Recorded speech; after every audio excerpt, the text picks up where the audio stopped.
Estamos de volta com o nosso querido Isekai no Vire Nunca, e não demora muito para uma construção começar. Todos da vila recebem um papel que eles tenham que desempenhar. Logo, o lugar inteiro começa a se encher de atividade e tá todo mundo trabalhando junto para erguer a nova vila.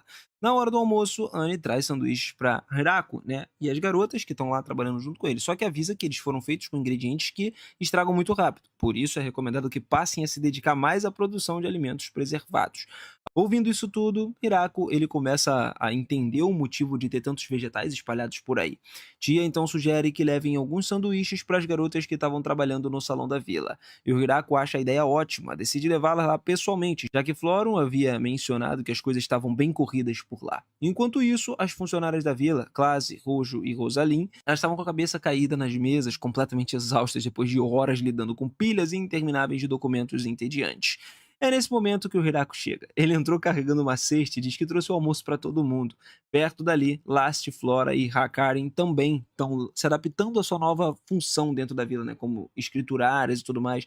E é claro que ainda levaria um tempo até dominarem esse trabalho. De repente, Last espirra levemente e acaba queimando um documento sem querer, o que faz todo mundo entrar em pânico. Os chefes olham para Hirako em busca de ajuda, mas ele apenas pede para que todos se acalmem, né, porque Floron estava no caminho com um reforço. Logo depois, Floron chega acompanhada de um grupo de garotas enviada do Reino Demoníaco para ajudar. A maioria se voluntariou principalmente para apoiar ela, acreditando que isso melhoraria sua posição social, além de terem ouvido que o trabalho seria fácil. No entanto, ao verem de perto o ambiente caótico, começam a repensar nessa ideia. Mesmo assim, Floron não perde tempo e coloca elas imediatamente para trabalhar, instruindo elas a começar a organizar os registros da categoria. Percebendo que tudo estava sob controle, Hirako, mais uma vez, só pede que Floron garanta que todos recebam sanduíches assim que as coisas se acalmarem um pouco. Em seguida, ele retorna e começa a trabalhar na fazenda. É então que Gran Marias vem voando ali e entrega o relatório, informando que examinou a área ao redor e não encontrou sinais de perigo. Logo depois, Lee se aproxima e revela que foi ela quem enviou Gran Maria para procurar um local adequado para estabelecer a nova vila. Inicialmente, Hirako pensa que o local sugerido por Lee é distante demais e sugere levar provisões para a viagem. No entanto, Lee explica que o lugar fica apenas um pouco mais abaixo ao longo do rio. Ela também revela que escolheu essa posição estrategicamente para garantir vantagem caso uma rebelião aconteça entre os moradores. Hirako duvida que isso venha a acontecer, mas Lee insiste que é sempre melhor estar preparado. Em seguida, ela mostra a ele uma árvore de destaque na área. Embora não seja grande, né, pelo menos não tão quanto a atual, acredita que ela seria o suficiente. Com o local definido, eles começam os preparativos para limpar a área, o que faz parte do território de Doga. Ele pega então o seu machado e tenta derrubar a primeira árvore, mas descobre que é muito mais resistente do que esperava, sem conseguir sequer fazer um corte profundo. Diante disso, Hirako utiliza sua poderosa ferramenta agrícola e corta a árvore com facilidade. Depois, eles constroem uma ponte de madeira sobre o rio, mas Hirako comenta que talvez devessem ter feito alguma coisa mais resistente, né? Lee, porém, lembra que a estrutura é muito grande e poderia ser usada também por monstros maiores da floresta. Isso seria um problema, né? E faz sentido para ele.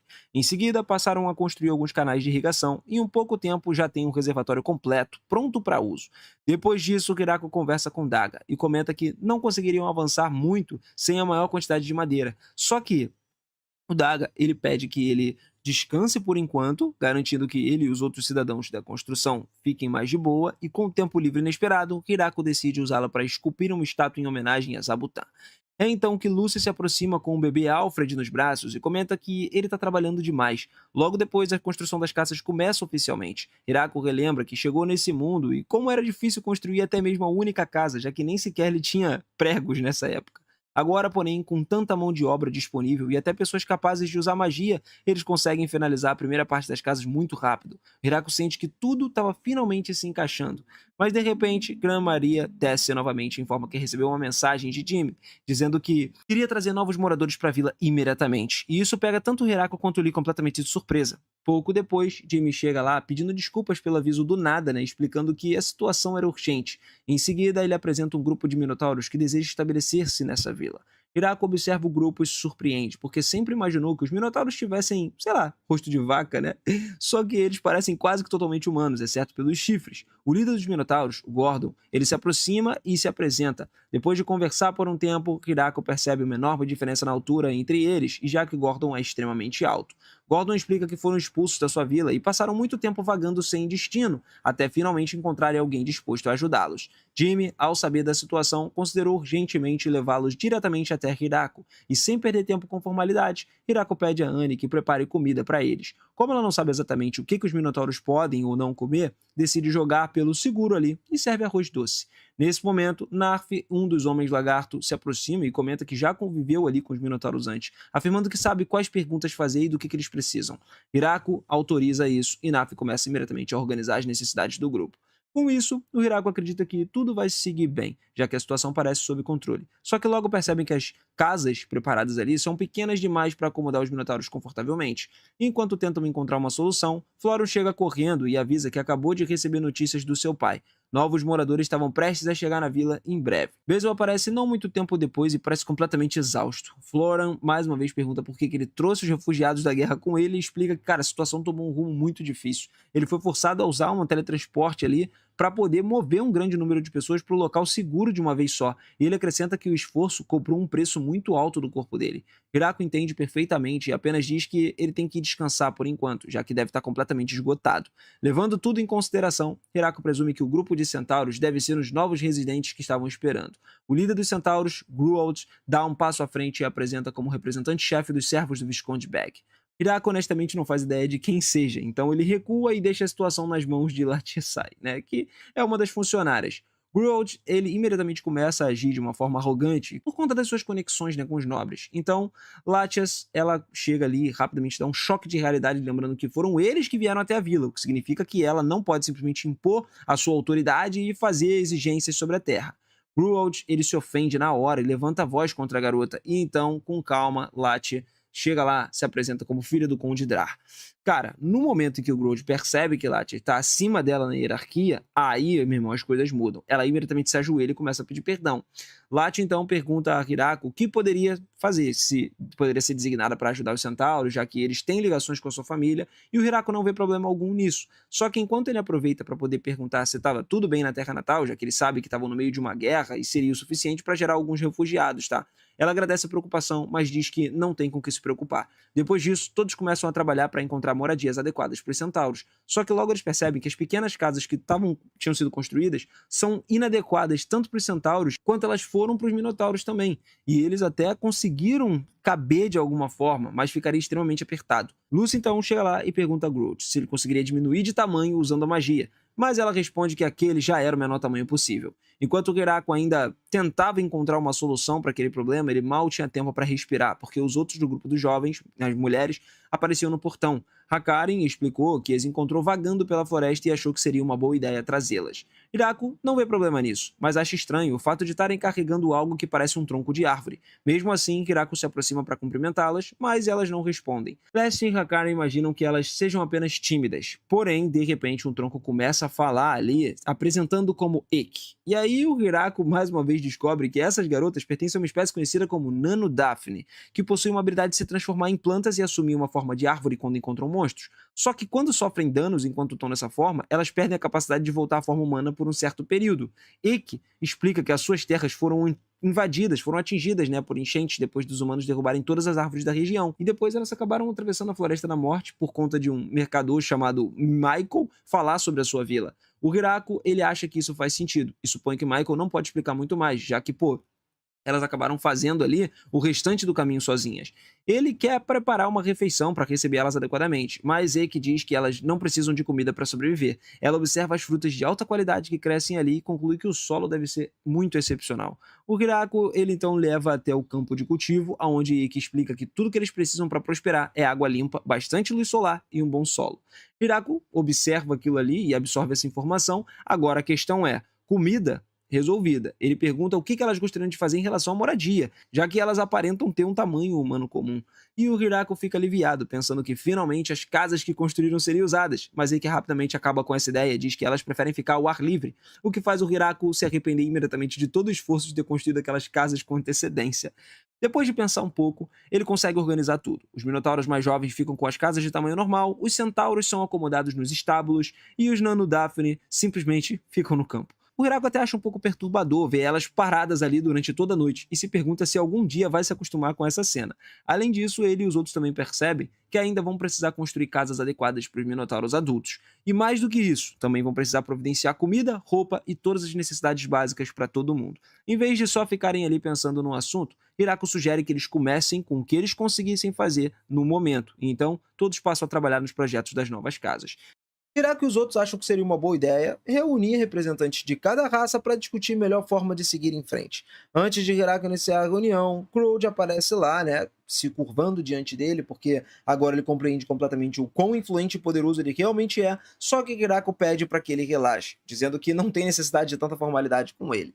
Mas então, Lachesai aparece lá, levantando discretamente o cartão para Hirako, sinalizando que ele precisa se portar com mais autoridade, né, diante dos cidadãos. Hirako aceita o conselho e responde a Groot, usando um tom visivelmente mais firme dessa vez. Além disso, ele informa que designou um representante específico da vila para cuidar de cada uma das diferentes raças também. Narfa ficaria responsável pelos Minotauros, Lachia cuidaria dos centauros e uma das mulheres feras, chamada Mamu, ficaria encarregada dos Nunu Daphne. Acontece que Mamu se mudou para a vila vinda da aldeia Uivante, junto com a Senna e os outros, entendeu? Hirako acabou concedendo a ela o papel de representante depois que Senna indicou pessoalmente e a recomendou para um cargo de responsabilidade. Quando o local onde os Minotauros agora e os Centauros vão viver, Hirako explica que, como todas as casas construídas foram projetadas apenas para pessoas de tamanho comum, eles decidiram construir vilas separadas, adequadas ao tamanho dessas raças. A ideia por trás disso era permitir que cada grupo vivesse entre os próprios ali, facilitando muito a vida diária e o trabalho de todos. Eles utilizaram a área que ele e os outros tinham achado, explorado e começaram imediatamente a construir estradas e canais com irrigação.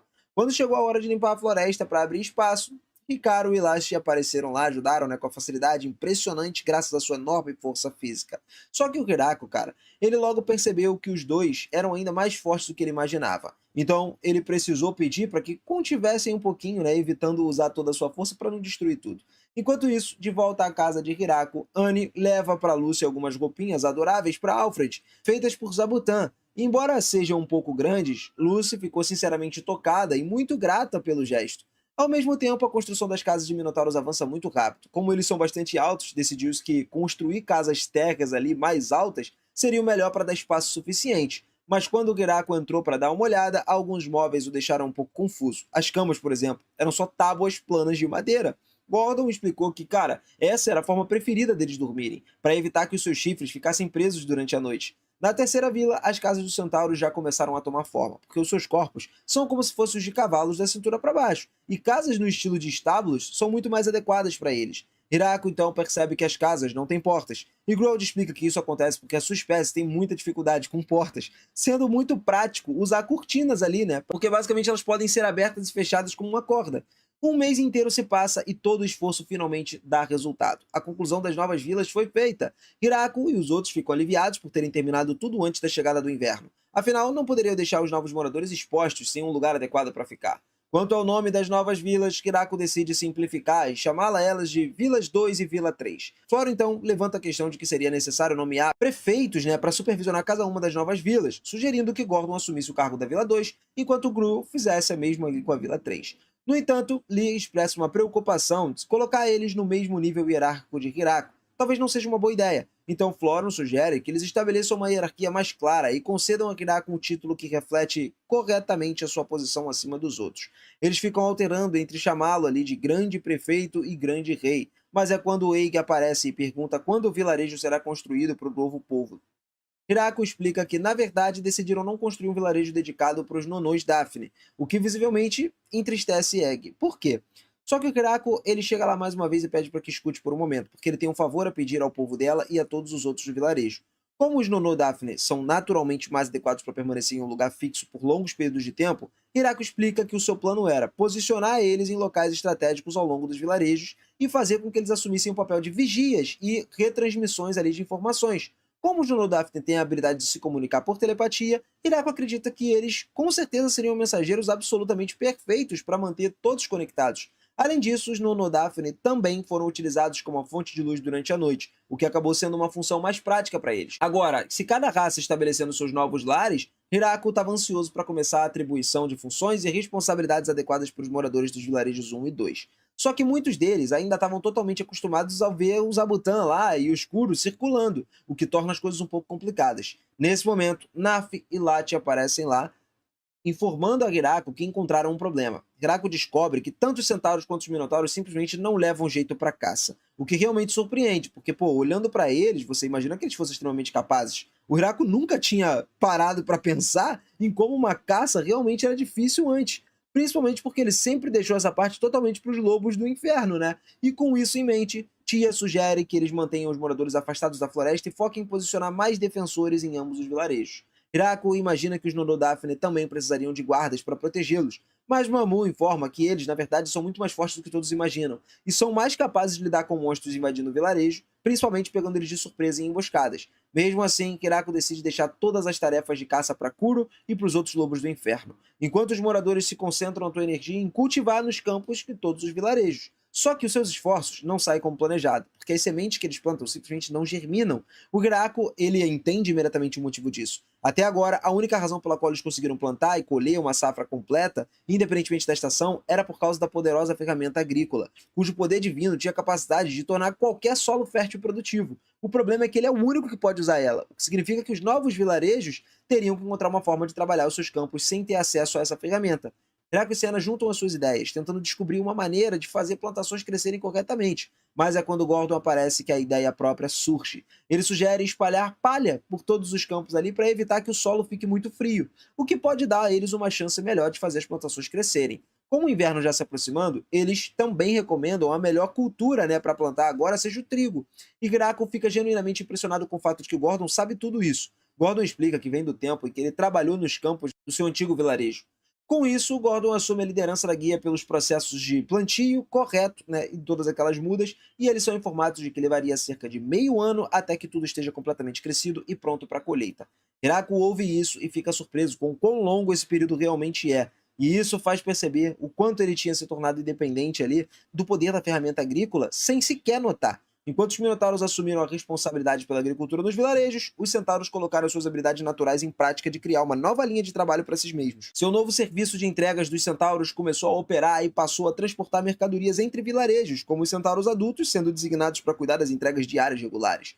Mais tarde naquele dia, Hiraku conversa com Gruold, admitindo que sempre quis montar em um cavalo, e ele conseguiu um cavalo com Michael em um momento. Mas esse cavalo, em particular, ele nunca obedecia nada do que ele falava e tudo mais, então ele perguntou a Gruold se seria capaz de se comunicar com ele e convencê-lo a deixá-lo montar. Gruold informa que ele, na verdade, não fala a língua dos cavalos. Cara, é um problema, né? Só que ela oferece para dar uma volta junto com ele nas suas costas, caso ele queira. E o Hiraku aceita essa oferta, sobe nela e Gruold vai lá, leva ele para um passeio pelo campo. O cavalo observa tudo de perto e de repente começa a ficar visivelmente com ciúmes. Alguns dias depois, o cavalo se abaixa e espera que Hiraku suba. Enquanto o Hiraku está lá fazendo isso, o cavalo leva para uma volta completa pelo campo, o que realmente o surpreende, já que esse é um comportamento totalmente novo daquele animal que nunca cooperava com ele antes. Gruold observa de longe e começa a se sentir um pouco ciumenta também. E com o tempo, Hiraku percebe que Gruold e o cavalo têm competido silenciosamente entre si para ver quem ele vai escolher montar. Então, para manter a paz entre eles, Draco simplesmente diz que ele vai alternar, montando cada um em um dia diferente. Isso parece resolver essa situação. Pouco depois, o Hiraku se senta ali para conversar com Lucy e ela diz quanto ele está feliz por ver o progresso que foi feito nas aldeias. Hiraku admite que ele estava um pouco preocupado com o impacto do grande e repentino aumentando, né, por conta dos moradores surgindo, mas ficou gradualmente feliz vendo que tudo deu certo no final. Ele sabe que, por enquanto, todos dependem muito dele, mas não pode ignorar o fato de que grande parte que construíram foi só possível graças à poderosa ferramenta de agricultura. Apoiar-se demais nisso preocupa ele, quando pensar no futuro também, especialmente porque essa dependência por si só não seria suficiente para sustentar tudo ao longo prazo. Pensando nisso, Lucy simplesmente pega o bebê Alfred e coloca nos braços de Hiraku, dizendo a ele que deveria relaxar e aproveitar a vida que construiu com tanto esforço. Hiraku levou um conselho a sério, e fica claro que o seu humor melhora bastante depois disso. Enquanto refletia mais do que o habitual, Hiraku de repente se lembra de outra preocupação importante que estava no fundo da sua mente. A Vila da Grande Árvore é composta quase que inteiramente por mulheres.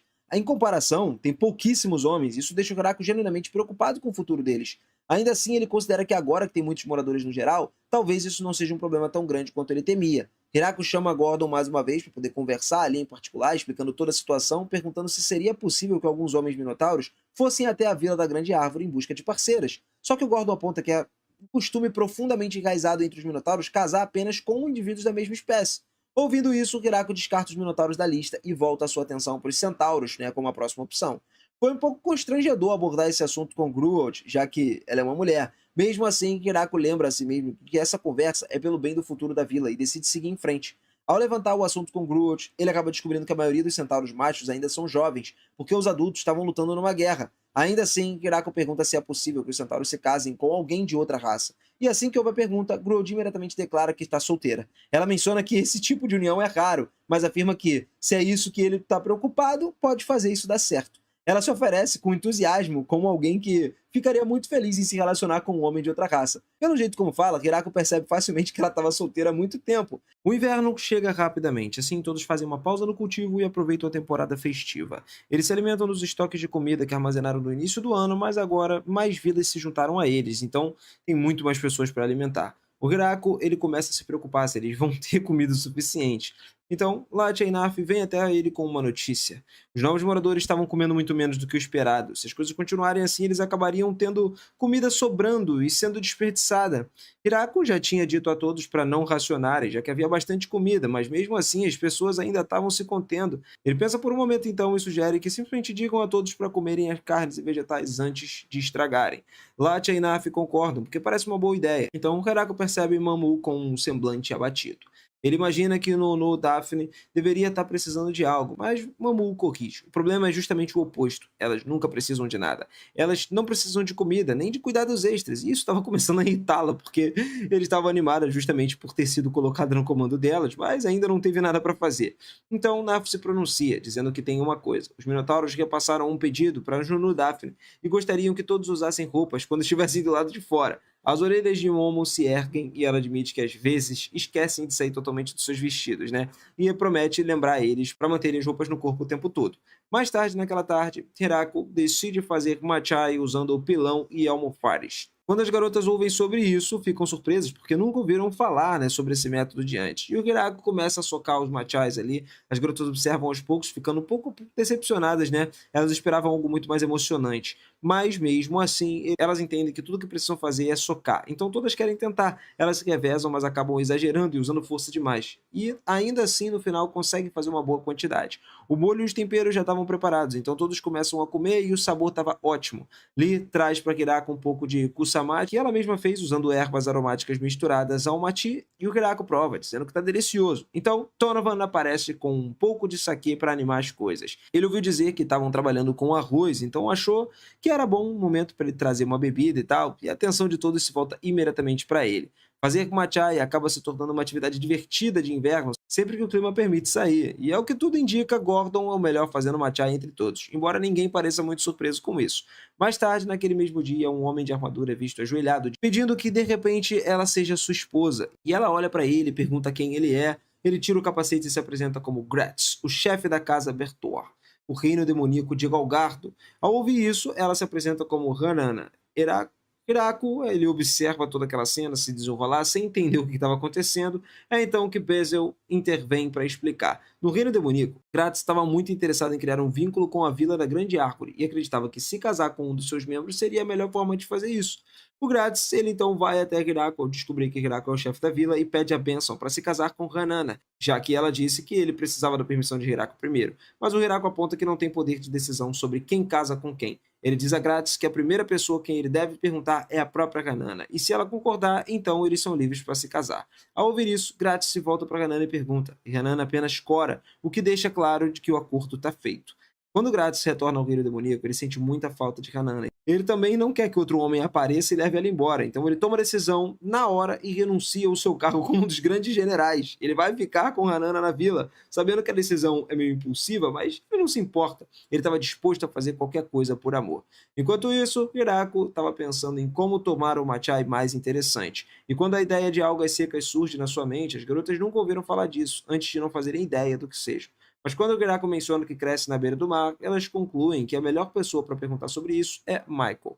Alguns dias depois, Michael chega e agradece Hirako por continuar fazendo negócios com ele. Hirako diz que não precisa se preocupar com isso. E o Michael então revela que ele trouxe um barril de algas consigo e admite que não é algo que eles costumam comer. Portanto, ele não tem certeza se era exatamente o que o Hirako tinha na sua mente. Hirako olha para o barril e diz que é exatamente o que ele precisa. Ele começa a trabalhar no processamento das algas, amassando elas até formar uma pasta e moldando uma forma de quadrado. Quando termina, ele cria uma espécie de folha de alga para envolver alimentos. Michael observa genuinamente surpreso. Ele não fazia ideia de que as algas poderiam assumir aquela forma. Senna então pergunta se as folhas da alga devem ser comidas daquele jeito. Oracle diz que ainda não. Ele aquece elas no fogo e explica que precisam ser tostadas primeiro para ficarem crocantes e mais fáceis de digerir. Depois disso, envolve o mati com alga e dá uma mordida. Uma sensação de alívio toma conta dele. Essa é a mesma quantidade de matcha que ele lembra da sua vida passada. As garotas percebem a sua expressão, mas não estão convencidas de que eles são tão bons assim. Então o Hirako vai lá, entrega para cada um pedaço de matcha tostado envolto em algas. Todas concordam que é delicioso, e o Michael vê o sucesso ali fazendo sua proposta. Ele oferece que o seu povo colha e processe algas exclusivamente para Hirako. Em troca, gostariam de negociar alguns dos ingredientes usados para fazer o matcha. Hirako diz que não pode prometer isso agora, porque ele precisaria cultivar mais arroz matcha primeiro, mas estava disposto a discutir isso com seu povo por causa de Michael. Michael fica feliz em ouvir isso, embora no fundo sua verdadeira motivação seja encontrar outra forma de ganhar dinheiro. Ele então tenta perguntar sobre o álcool deles, mas todos dizem que ele não precisa se meter nisso. Naquela noite, Hirako ensina as garotas a fazer sushi, e ele fica surpreso com a rapidez com que elas estavam aprendendo. Quando terminaram, sentaram para comer. Floran admite que ficou um pouco incomodada com o cheiro no início, mas depois de provar, diz que está delicioso. Hirako comenta que o vinagre do sushi ajuda a conservar ele nas marmitas, e pergunta o porquê. Ele explica que o vinagre ele mata bactérias, e depois disso, o inverno começa lentamente a chegar ao fim. Mesmo quando a neve começa a derreter e ainda tem dias frios, na maioria dos anos é difícil saber quando começar a plantar novamente, mas a partir de agora todos concordam em seguir as orientações de Eiki sobre isso.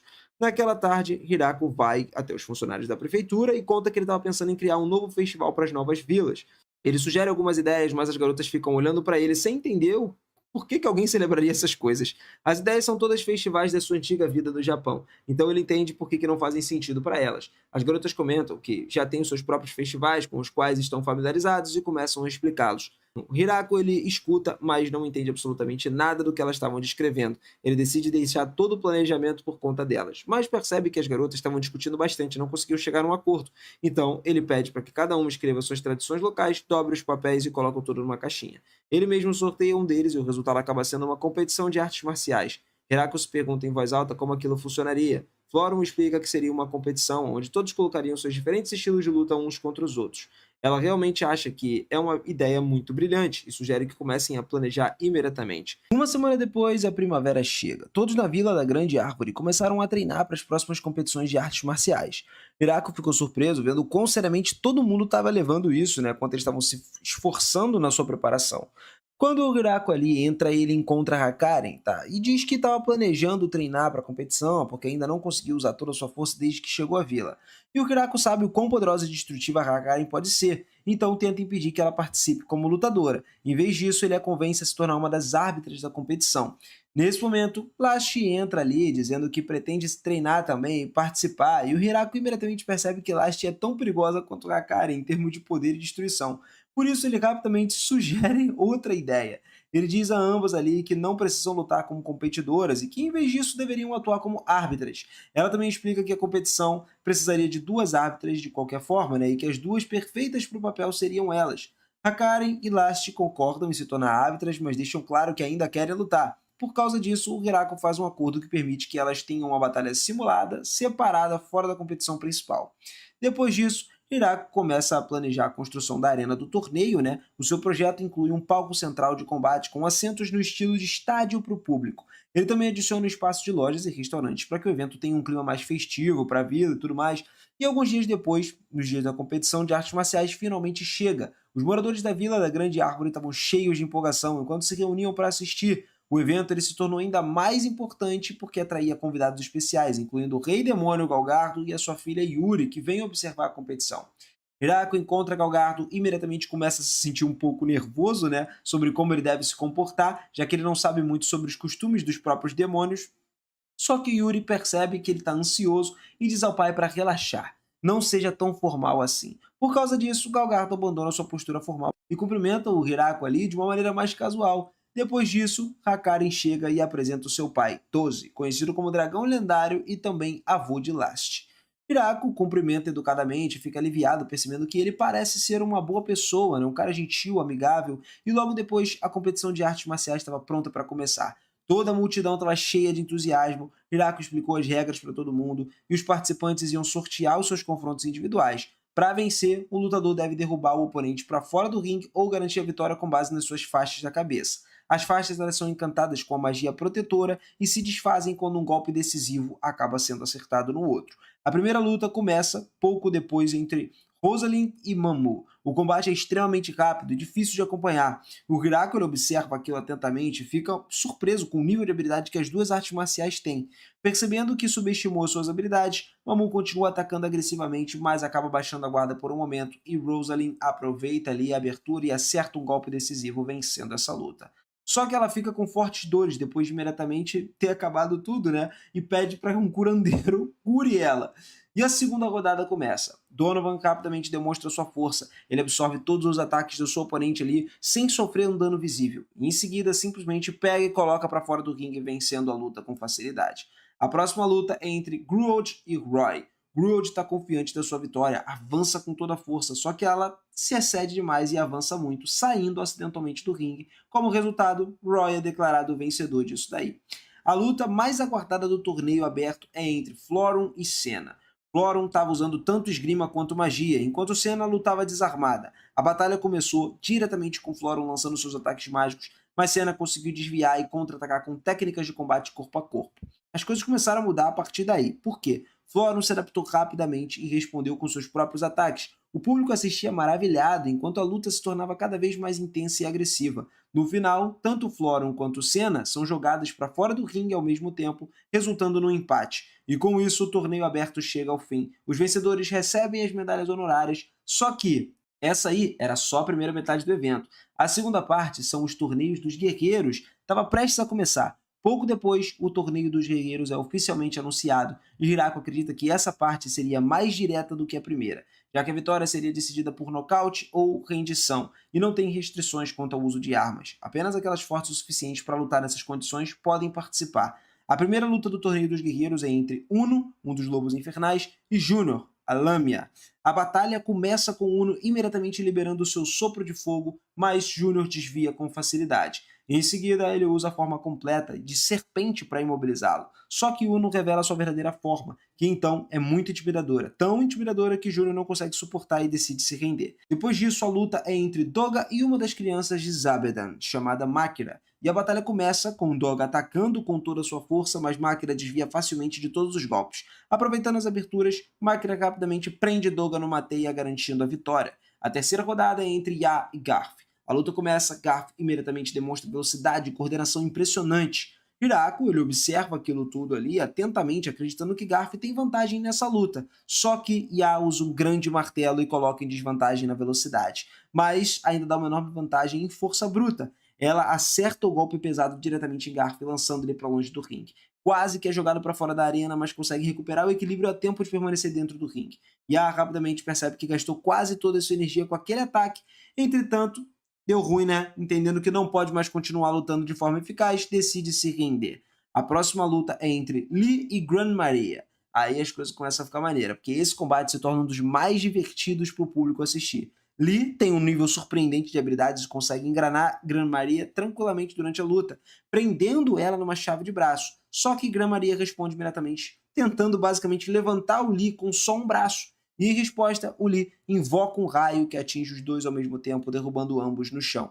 Como nenhum dos lutadores conseguiu continuar, a luta terminou em empate, e a batalha entre as rivais Lucy e Tia finalmente começou. No momento em que entraram no confronto, até mesmo o Hirako ele tinha dificuldades em acompanhar seus movimentos. Então ele rapidamente invocou suas ferramentas especiais de cultivo, que permitia a ele observar a luta com mais clareza. A batalha entre elas era extremamente intensa. No início parecia completamente equilibrada, sem nenhum dos lados obter vantagem.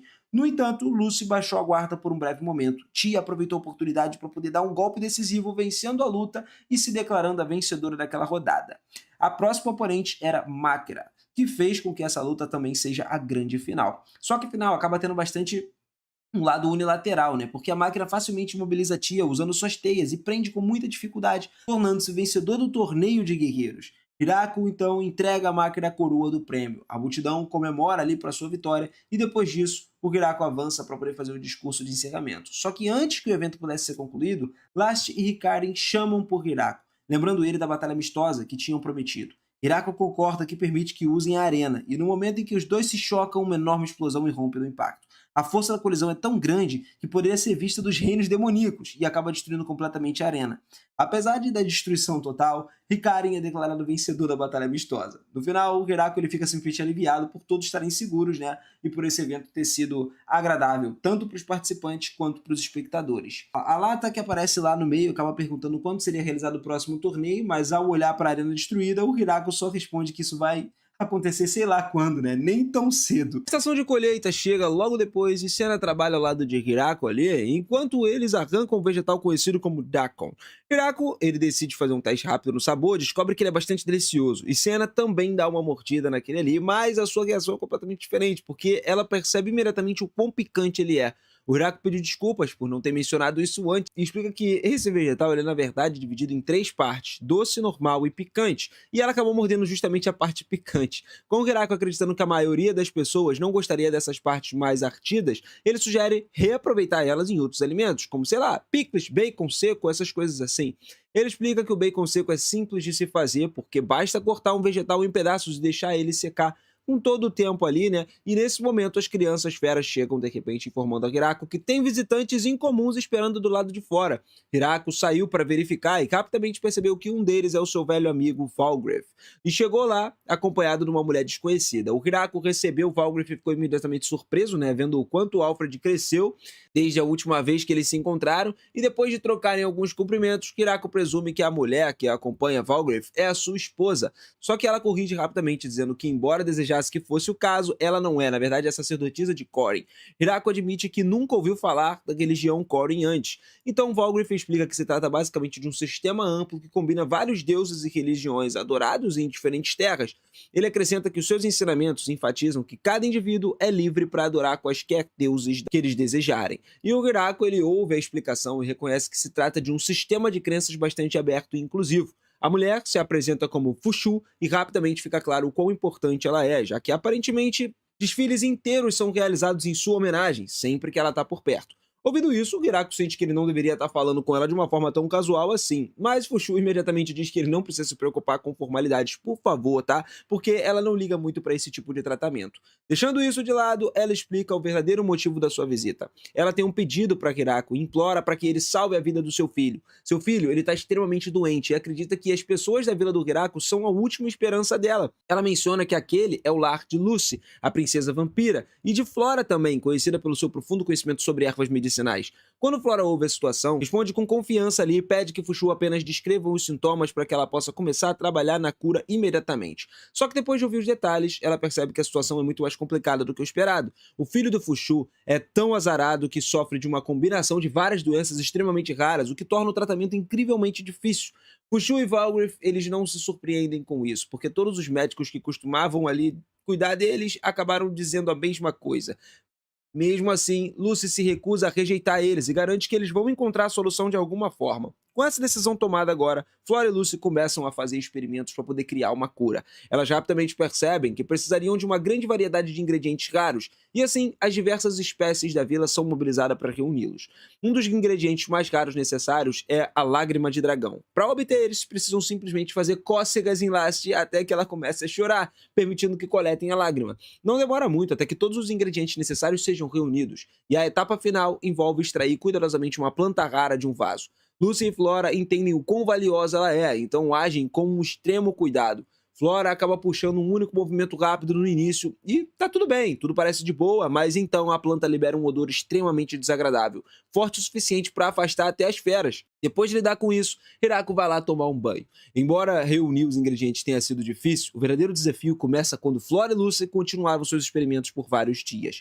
Durante todo esse tempo, Fushu permaneceu em oração constante, esperando um milagre. Mesmo à tarde da noite, ela estava lá. Quando Hirako aparece, sugerindo para ela entrar para descansar, ela se recusa, dizendo que rezar é a única coisa que ela consegue se concentrar naquele momento. E depois de vários dias de tentativa e erro, incluindo explosões causadas por experimentos fracassados, elas finalmente conseguiram criar a cura. O medicamento pronto é entregue a Fushu e ela expressa uma profunda gratidão, mas os outros dizem para ela não se preocupar em retribuir e a incentivam também a garantir que o seu filho tome o remédio o mais rápido possível para que possa se recuperar.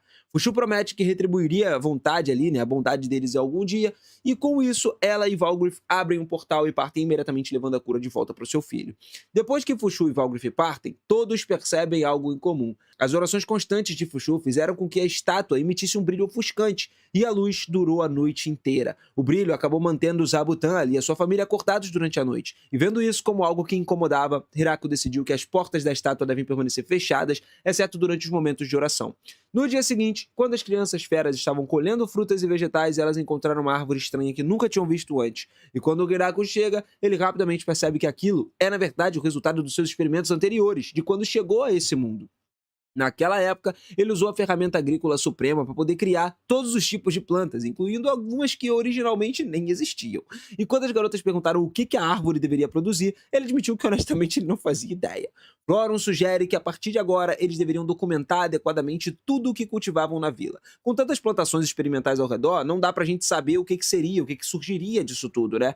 E o Hirako, ele concordou com essa parada, eles começaram a examinar os frutos da árvore. No início ficaram até confusos, porque os frutos são grandes demais para serem ameixas ou duros demais para serem kiwis. Senna então chega lá, pega alguns frutos caídos no chão e Hirako imediatamente reconhece como nozes. Ele explica que nozes têm cascas muito duras e geralmente precisam quebrar as nozes, né, para poder consumir o que tá dentro. Só que as garotas não parecem ter dificuldade alguma em quebrar a casca das nozes, enquanto continuam explorando a área. Floron documenta cuidadosamente cada planta dos seus frutos ali. Logo, eles identificam nozes, amêndoas, amendoins, coisas crescendo na proximidade. E ver tudo aquilo ali desperta uma memória em Hirako. Quando ele chegou nesse mundo, ele realmente queria ter um estoque de castanhas variadas, e parece que o desejo dele, finalmente, de alguma forma, aconteceu, né? Isso influenciou nele conseguir criar com a ferramenta agrícola, e a partir disso, ele supõe que todo o campo provavelmente está cheio de vários tipos de nozes. Só que isso ainda deixa um grande mistério, a grande árvore que eles encontraram anteriormente. O fruto dessa árvore parecia com pimentas, tá? Mas claramente é algo diferente. Eles abrem uma e Hirako percebe que, na verdade, são castanhas de caju. Embora ele nunca tivesse visto castanhas daquele jeito antes, tá? Depois de torrar elas, eles preparam uma tigela de nozes mistas e todos concordam que o sabor é surpreendentemente bom. Floron acrescenta que essas nozes venderiam extremamente bem no reino demoníaco, e Hirako concorda imediatamente, destacando que uma das maiores vantagens é quando eles podem ser armazenadas sem estragar. Por causa disso, ele percebe que isso poderia se tornar um produto de comércio muito confiável para a vila, e com isso em mente, ele decide que seria uma boa ideia começar a expandir a produção e cultivar ainda mais dessas nozes daqui para frente. Depois de um tempo, a mente do Hirako começa a divagar. Ele passa a lembrar como um slime de vinho surgiu originalmente. Na época em que a vila ainda estava em desenvolvimento, tinha um slime que vivia próximo à fonte de água e ajudava a purificar o riacho. Um dia, um puro acidente, esse slime caiu no barril de álcool, e em vez de se dissolver ou morrer, ele passou por uma transformação estranha e se tornou o que hoje eles conhecem como slime de vinho. Desde aquele dia, o slime adquiriu o hábito de aparecer em eventos e reuniões ali, sempre tentando conseguir mais álcool para beber. Mesmo agora, apesar de verem com frequência esse slime, ninguém na vila realmente entende muito sobre como ele funciona. No dia seguinte, Hirako está do lado de fora do trabalho junto com Tia, enquanto tentam construir um paraquedas. O processo parece estar indo bem, o projeto estava tomando forma, e enquanto trabalham, Hakaren e Last se aproximam e perguntam o que exatamente eles estavam fazendo, já que nunca viram algo assim antes. E o Hirako ele explica que o paraquedas é um dispositivo feito para desacelerar a queda em caso de alguém cair do céu durante um voo. Só que Hakaren e Last não veem muito sentido nessa invenção, especialmente porque elas mesmas conseguem pousar em segurança sem precisar de algo assim. Só que o Hirako, galera, ele lembra que nem todo mundo possui o mesmo nível de habilidade física que elas, então algo como isso seria útil para outras pessoas. Tia termina de testar o paraquedas e aponta que, embora ele funcione corretamente, duvida que consiga suportar muito peso. Hirako considera o feedback dela muito bom, pensando tornar ele um pouco maior para melhorar sua capacidade. Só que ao mesmo tempo ele não quer que se torne grande demais ou difícil de usar. E nesse momento, o slime de vinho aparece de repente e demonstra interesse em testar o paraquedas. Sem hesitar, Tia coloca o slime no paraquedas e lança ele para o alto. Quando observam a sua descida, Hirako nota que o slime de vinho parece estável e confortável enquanto está flutuando. E ele então conclui que talvez ele seja perfeito para servir como cobaia em futuros experimentos com paraquedas. Enquanto isso, lá na oficina dos elfos, Raideto, que atua como assistente de IA, já está lá se aproximando para revisar os planos de produção pela última vez. Mesmo tendo sido instruídas a criar apenas tigela padrão, IA orgulhosamente apresenta uma tigela gigantesca, grande o suficiente para servir comida para toda a vila de uma vez só. No entanto, no momento em que termina de mostrar a tigela, ela desmorona e se desfaz por ter sido mal construída. É então revelado que Raideto e IA já se conhecem desde muito jovens. Embora Iá naturalmente tivesse qualidades de liderança, Raiderto sempre preferiu permanecer nos bastidores e apoiar ela como assistente. Com o tempo, depois de enfrentarem muitas dificuldades juntas, seu povo finalmente chegou à Vila da Grande Árvore. Agora que vivem lá, podem desfrutar de muitos confortos, luxos dos quais nunca tiveram acesso antes. Raideto se sente profundamente grata por essa mudança nas suas vidas, e por isso acredita que é importante pensar cuidadosamente em como poderiam manter esses luxos no futuro. Só que Yá não parece muito preocupada com esse tipo de planejamento a longo prazo. Ainda assim, ela reconhece que o relacionamento delas ali com Hirako é extremamente importante. Na visão dela, Hirako trata todos da vila de forma igual e não demonstra favoritismo, mas ainda acredita que estar em bons termos com ele traria benefícios para o futuro. Ela também acrescenta e acreditando que a sua força é algo que pode ajudá-la a se destacar. Na verdade, ela chegou até a treinar nas montanhas tempestuosas por vários dias para se tornar mais forte, forte o suficiente para chamar a atenção do Hirako. Raideto rapidamente interrompe ela, explicando que força bruta não é uma maneira de conquistar o Hirako. E a ficou confusa com isso, porque sempre foi ensinada de que demonstrar força é a melhor forma de uma mulher atrair a atenção de um homem.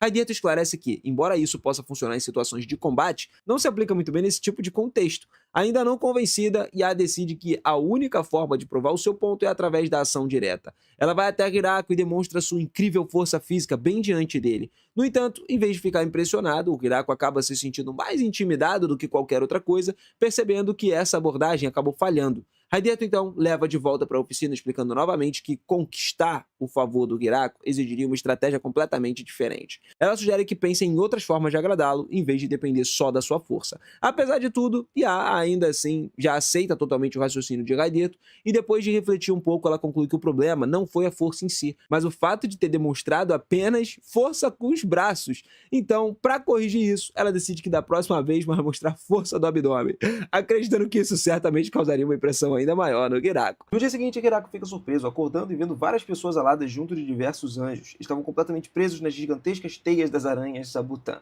Nenhum deles conseguia se mover direito e todos pareciam extremamente irritados. Pouco depois, Gran-Maria desceu lá voando para encontrar o Hirako, E assim que chegou, o Hirako perguntou imediatamente se ela conhecia os anjos que foram capturados nas teias. Gran-Maria explica que depois das novas vilas foram estabelecidas, o território que precisavam administrar ficou muito maior do que antes, e por causa disso, precisavam de suporte aéreo adicional para poder vigiar adequadamente a região. Então, Gran-Maria viajou por vários outros assentamentos de anjos para poder pedir ajuda ao seu povo. Só que em vez de receber apoio pacífico, a filha de um dos líderes dos anjos reuniu um grupo e veio atacar a vila deles. Gran-Maria então apresenta a garota como Kaibet. No momento em que Kaibet ouve o seu nome ser mencionado, ela imediatamente começa a exigir em voz alta que Hirako a solte da teia de aranha. Ela reclama furiosamente que prender ela daquela forma não era uma maneira adequada de tratar uma princesa dos anjos.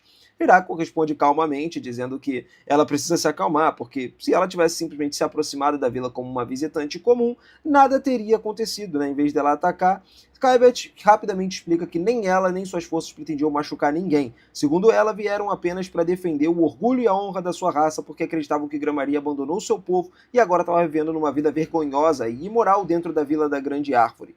Hirako ficou completamente confuso ouvindo isso, admitindo que ele não fazia ideia de que ela estava falando, e Kaibet então explica melhor, revelando que Gran-Maria nunca completou a prova tradicional que os membros da sua raça precisam realizar para oficialmente escolher um marido. Ouvindo isso, o Hiraku ficou ainda mais confuso, então ele chama a Grã-Maria para conversar em particular e pede que ela explique corretamente o que estava acontecendo. Grã-Maria explica que a sua raça ela é composta principalmente por mulheres, por isso, para continuar a sua linhagem e preservar o seu povo, normalmente eles precisam trazer homens de outras raças para se tornarem seus maridos. Só que, cara, elas não podem simplesmente aceitar qualquer homem que encontram, né? De acordo com todas as tradições, o homem escolhido deve ser o primeiro apresentado ao povo delas e depois forçado a passar por uma série de testes difíceis para provar que ele é digno de se tornar o marido de uma integrante da raça. Grã-Maria acredita que Kaibet estava especialmente irritada porque tanto ela quanto Tia vêm vivendo junto com os homens da vila sem nunca terem concluído adequadamente os tradicionais testes angelicais. Hiraku acha que deveriam simplesmente explicar a situação calmamente, mas Grã-Maria duvida que isso funcione, porque Kaibet ela é simplesmente muito teimosa e raramente muda de ideia depois de decidir alguma coisa. Pouco tempo depois, o Hiraku liberta todos os anjos e as harpias também, capturados pela teia do Zabutan, que deixa Kaibet pendurada sozinha de propósito. Depois disso, ele anuncia calmamente que está oficialmente tratando o ocorrido como um ataque contra a sua vila, já que eles atacaram a sua casa e foram capturados em seguida. Ele explica que, tecnicamente, ele tem o direito de fazer o que quiser com eles. Só que Hiraku também diz que estava disposto a perdoar todos sobre uma condição: se concordarem em trabalhar sob o comando de Grã-Maria de agora em diante. E ele ignoraria completamente esse ataque. Sem hesitar, as harpias imediatamente concordam e juram lealdade à Grã-Maria naquele mesmo instante. Os anjos, porém, hesitam muito mais. Eles não querem trair Kaibet, porque sabem que ela estava esperando se tornar a futura líder de algum dia e tudo mais, e se voltassem contra ela agora, acreditariam que isso poderia arruinar completamente o seu futuro dentro da sociedade angelical. As harpias, por outro lado, sinceramente não se importam muito, porque já estavam acostumadas a servir os anjos independente de quem acabe liderando. E depois de ouvir tudo isso, Hiraku percebe que os anjos apenas precisariam de uma desculpa apropriada para se renderem sem sofrer consequências do futuro. Então, ele anuncia que atacar a vila era considerado um crime muito grave, e por causa disso, Kaibet teria que suportar 10 punições. Só que ele acrescenta outra condição, que seria cada anjo teria que pedir perdão sinceramente, uma punição seria removida da sentença de Kaibet. No momento em que os anjos ouvem isso, imediatamente eles abaixam a cabeça e pedem desculpas porque estavam dispostos a fazer absolutamente qualquer coisa para proteger sua líder. Agora que eles se renderam oficialmente, tanto os anjos quanto as harpias são recebidos pacificamente na vila. Mesmo depois de tudo isso, Kaibet continua teimosamente ali, se recusando a se render pessoalmente. E por causa disso, Grã-Maria pergunta a Hiraku se ele estaria disposto a participar dos tradicionais testes angelicais para maridos, apenas para fazer Kaibet se calar. Ouvindo isso, Kaibet começa a reclamar novamente, porque não acredita que alguém, aparentemente fraco quanto o Hiraku, seria capaz de passar nos testes. Surpreendentemente, o Hiraku concorda em participar, embora diga que espera que os testes não envolvam lutar contra monstros perigosos. Grã-Maria responde que ele não estaria muito longe da verdade, mas ainda acredita que ele conseguiria ter sucesso de qualquer forma. Pouco depois, os três se sentam juntos dentro da casa. Kaibet pede para que Hiraku explique corretamente o que consistem os testes, e com confiança, Kaibet explica que os desafios são divididos em 5 partes diferentes. O primeiro desafio é o teste da riqueza. Para passar nessa prova, Hiraku deve doar 777 moedas de ouro para os anjos. Kaibet ri com arrogância, acreditando que uma vila pequena como aquela jamais conseguiria reunir tanto dinheiro. Porém, no instante em que Hiraku casualmente tira uma pedra Golgo avaliada em mais de 1000 moedas de ouro, Kaibet fica completamente paralisada e em choque. Ela respeita, e rapidamente aceita essa pedra, o que faz o Hiraku passar oficialmente no primeiro teste. O segundo desafio é o teste de uma inteligência. Kaibet organiza uma fileira ali de pedras num tabuleiro e explica as regras do jogo. Os dois vão ter que se revezar e retirar as pedras, e quem pegar a última perde a partida. Em cada turno, o jogador pode remover entre 1 a 3 pedras. Kaibet se sente extremamente confiante, porque acredita que Hiraku é burro demais para vencer ela nesse jogo de estratégia. No entanto, Hiraku surpreendentemente vence isso daí na primeira rodada com muita facilidade. Kaibet fica frustrada e exige revanche várias e várias vezes, mas não importa quantas vezes eles joguem, Hiraku domina todas sem dificuldade. O próximo desafio é um teste de habilidade física. Para essa rodada, Kaibet pode escolher qualquer pessoa para o Hiraku enfrentar. Sem hesitar, ela escolhe Lucy, a devastadora princesa vampira, acreditando que, não existe uma chance do Hiraku derrotar alguém tão poderoso. Só que Kaibet não fazia ideia de que Lucy já é a esposa amorosa de Hiraku, e por causa disso, o desafio termina de maneira completamente inesperada. Em vez de uma luta brutal, Hiraku vence Lucy casualmente com um simples jogo de boxe de sombras, completando oficialmente o terceiro teste. O quarto desafio é um teste de habilidade de negociação. Nessa prova, Hiraku precisa negociar com sucesso e fechar um acordo com o supostamente impossível dragão guardião que governa as montanhas do Guru Grant. Kaibet acredita que toda certeza que Hiraku jamais conseguiria concluir essa tarefa, porque as coisas são pesadas, Só que pouco tempo depois o dragão aparece subitamente na vila e, pro total descrédito de Kaibet, descobre-se que ele já é um dos parceiros comerciais de Hiraku.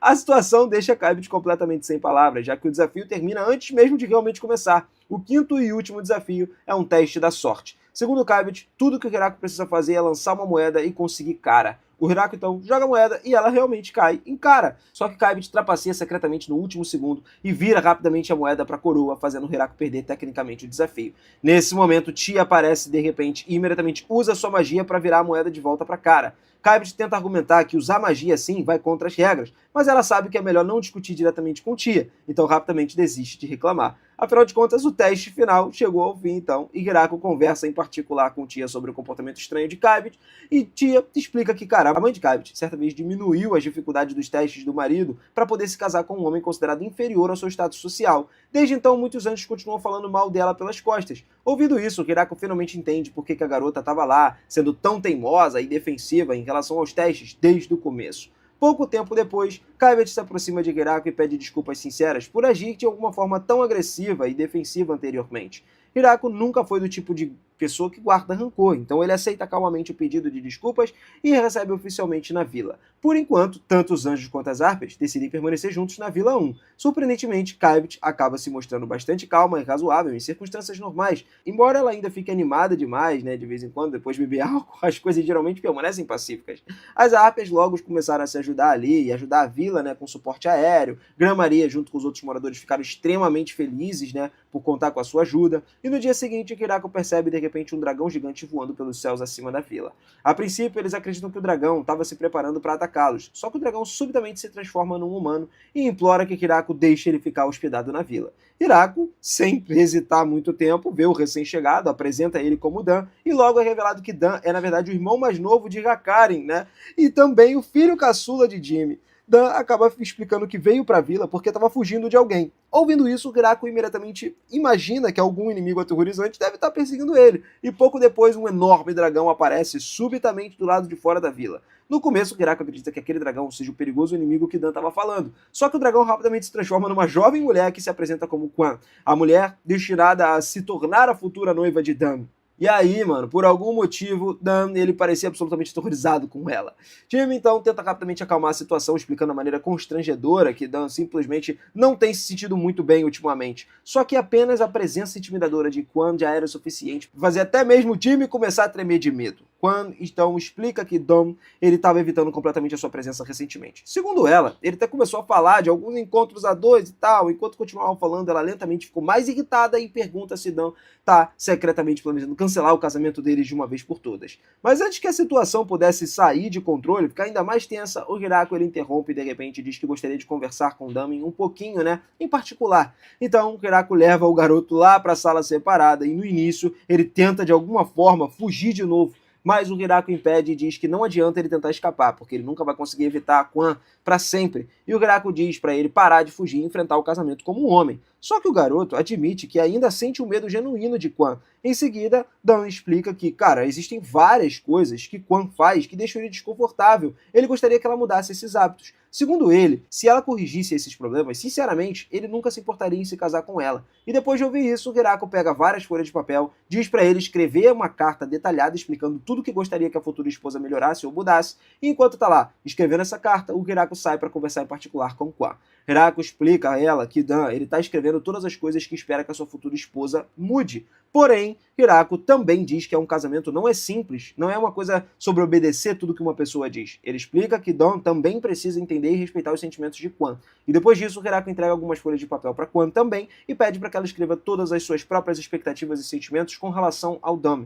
E Quan concorda e vai para outra sala, onde começa a escrever a própria lista. Durante bastante tempo, os dois continuam trocando cartas entre si. Por meio dessas cartas, eles começam a lentamente entender muito melhor os sentimentos, preocupações e expectativas um do outro. E finalmente, quando chega a hora de deixar a vila, tanto Dan quanto Quan, eles já aceitaram completamente o casamento e concordam em seguir em frente juntos da forma mais pacífica possível. No final, Hiraku e Hakarin, eles apenas ficaram observando os dois irem embora juntos, aliviado por tudo no final ter dado certo. No dia seguinte, a equipe de expedição que tinha sido enviada para investigar a masmorra do norte, recém-descoberta, finalmente voltou para a vila.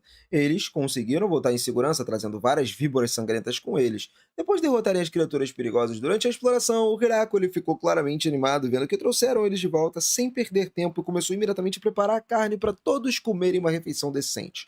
O grupo começou a comer com entusiasmo, enchendo a barriga barriga enquanto agradecia pela comida deliciosa. Só que o Hiraku, cara, ele não queria levar o crédito por algo que, pô, ele mesmo não fez. Ele então rapidamente explica que na verdade foi Annie que fez isso tudo, preparou, cozinhou a refeição para todos, dando a ela o reconhecimento que merece. Depois disso, Hiraku elogia o grupo de expedição por ter conseguido trazer um número tão grande de víboras sangrentas. Ele comenta que com tanta carne assim, toda a vila vai poder comer bem pelos próximos meses, sem se preocupar em ficar sem comida tão cedo. Enquanto continuam comendo, o Hirako pergunta ao grupo se eles notaram algo de estranho e interessante perto da Masmorra do Norte durante a jornada.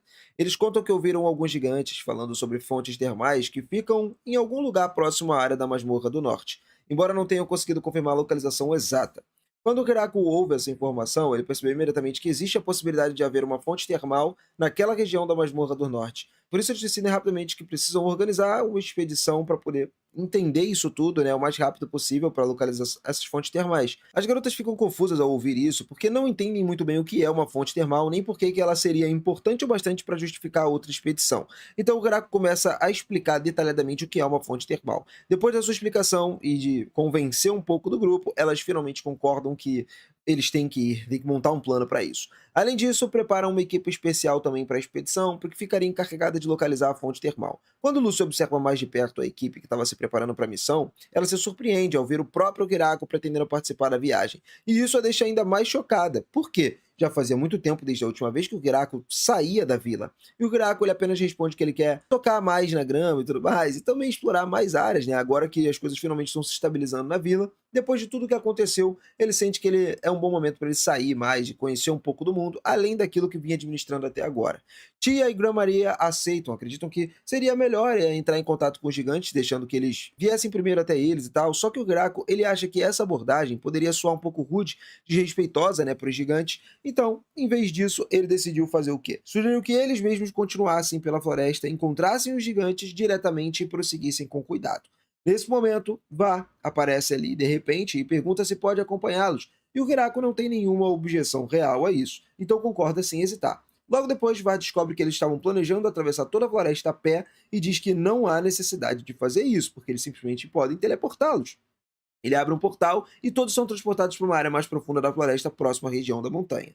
Hirako percebe que ele nunca tinha ido tão longe assim pelo mundo antes e escala até aquele lugar. Isso surpreende ele. Hirako então fixa os olhos atrás de uma masmorra à distância e se prepara para entrar junto com o grupo. Só que naquele momento vários gigantes saem correndo em pânico. Instantes depois, uma enorme víbora sangrenta emerge do chão, chocando todos ali que estavam presentes. Mas o que surpreende ainda mais é quando um gigante rato da terra, do nada, também explode para fora do solo e imediatamente enterra a víbora sangrenta debaixo dele. O rato da terra, então, ele fixa imediatamente os olhos em Hirako e começa a avançar na direção dele. Entretanto, Hakaren e Lastic rapidamente entram na frente para protegê-lo. As garotas então combinam seus poderes, lançam ataques repetidos ali para empurrar o rato da terra para trás. Mas mesmo sendo atingida, a criatura se recusa a cair e continua lutando. Percebendo que força bruta sozinha não seria o suficiente, Hirako invoca sua poderosa ferramenta agrícola e utiliza diretamente contra o rato da terra, finalmente derrotando ele. Depois da batalha, Kirako conversa ali com o líder dos gigantes, que agradece sinceramente por ele ter intervindo, né, e salvado tanto ele quanto o povo daquela situação. Então o Kirako pergunta se aqueles ratos da Terra sempre aterrorizavam a terra natal deles, e o líder dos gigantes explica que nem sempre foi assim. Segundo ele, um buraco apareceu do nada dentro da masmorra deles, e essa abertura permitiu que os ratos da Terra começassem a invadir o território dos gigantes.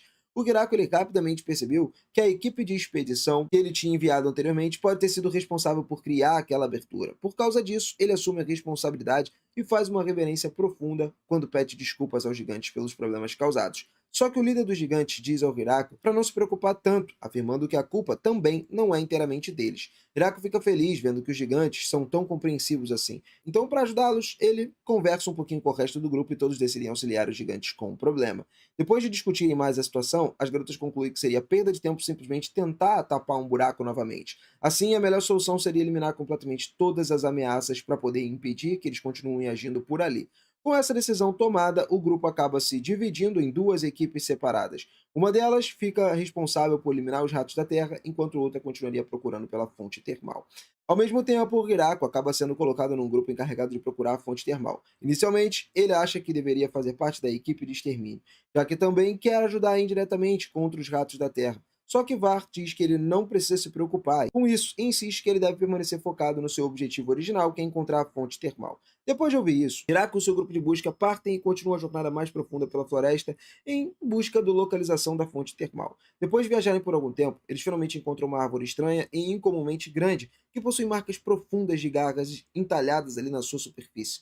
O tamanho e a profundidade das marcas fazem todos perceberem imediatamente que um monstro extremamente grande e poderoso deve tê-las criado. Pouco tempo depois de notarem isso, um enorme monstro parecido com um urso surge de repente, escondido atrás deles e se prepara para atacar. Só que antes que possa fazer qualquer coisa, o Heraku ele rapidamente utiliza a ferramenta dele agrícola e derrota instantaneamente sem muito esforço. Depois de lidarem com esses monstros, eles então continuam explorando ainda mais a região. Eventualmente, eles conseguem localizar a fonte termal que estavam procurando, mas a temperatura da água é muito mais alta do que eles tinham imaginado no começo. Ao ver isso, o Hiraku ele começa a perguntar se ele pode ter, sei lá, um vulcão próximo ou algum tipo de fonte geométrica subterrânea, né, na região que estaria causando o aquecimento tão intenso dessa água. Só que Tia consegue descobrir que tudo aquilo é, na verdade, obra da pedra quente. Ela cuidadosamente faz a pedra flutuar até Hiraku e pede para que ele a toque. No começo, o Hiraku acha que, pô, ela estava extremamente quente, perigosa, né, cedo de tocar. Só que quando ele realmente coloca a mão nela, fica surpreso ao descobrir que não dói nem um pouco, é que na verdade a sensação é até agradável e suave. Tia então explica em detalhes que a pedra quente elas tendem a liberar calor muito lentamente ao longo de grandes períodos de tempo. E por causa dessa liberação lenta constante de calor, o calor ele vai se acumulando gradualmente com o passar do tempo. E foi exatamente assim que ela conseguiu manter toda aquela área da fonte termal constantemente aquecida e confortável por tanto tempo sem esfriar. Depois de um tempo discutindo e planejando, eles começaram a trabalhar numa estrutura adequada, criando dois canais separados para poder desviar a água de maneira controlada. Um canal trazia água quente diretamente para a fonte termal, enquanto o outro traz água fria do próximo rio, ajustando ali, né, cuidadosamente o equilíbrio entre os dois fluxos. Eles conseguiram criar a fonte termal com temperaturas perfeitas, né, nem quente demais, nem fria demais, mas extremamente confortável para o banho. À medida que tudo vai ficando pronto e a construção vai chegando aos estágios finais, Hiraku fica ainda cada vez mais animado, ansioso pelo momento que finalmente vai poder entrar numa fonte termal. Enquanto isso, Pare e os outros estão lá, avançando ainda mais fundo no calabouço e rapidamente percebem que é muito maior e mais complexo do que imaginavam. Por causa da estrutura gigantesca e confusa do local, eles decidem que seria mais eficiente se dividirem em grupos menores para explorar mais terreno. Lucy assume a liderança desses grupos, enquanto caminham cuidadosamente por um dos longos túneis cavados por um dos ratos da Terra. Ela, de repente, começa a se sentir que tem algo muito mais estranho naquele túnel. O túnel parece continuar infinitamente sem qualquer fim visível, e ela começa a se perguntar por que o rato da Terra cavaria tão fundo sem existir nenhuma fonte aparentemente de alimento ali. E aí esse pensamento deixa desconfiada. Ela começa a considerar a possibilidade de que os ratos da Terra talvez não estejam agindo por conta própria e possam estar sendo controlados por alguma outra coisa. Flora e Lucy começaram a considerar seriamente a ideia de voltar por segurança devido à crescente incerteza e falta de informações. Mas Lash afirma com confiança de que estava com vontade de lutar e convence fortemente as duas a continuarem avançando em vez de recuar. Eles continuam seguindo pelo túnel até que eventualmente encontram uma enorme rocha coberta por inscrições ali estranhas esculpidas por toda a superfície.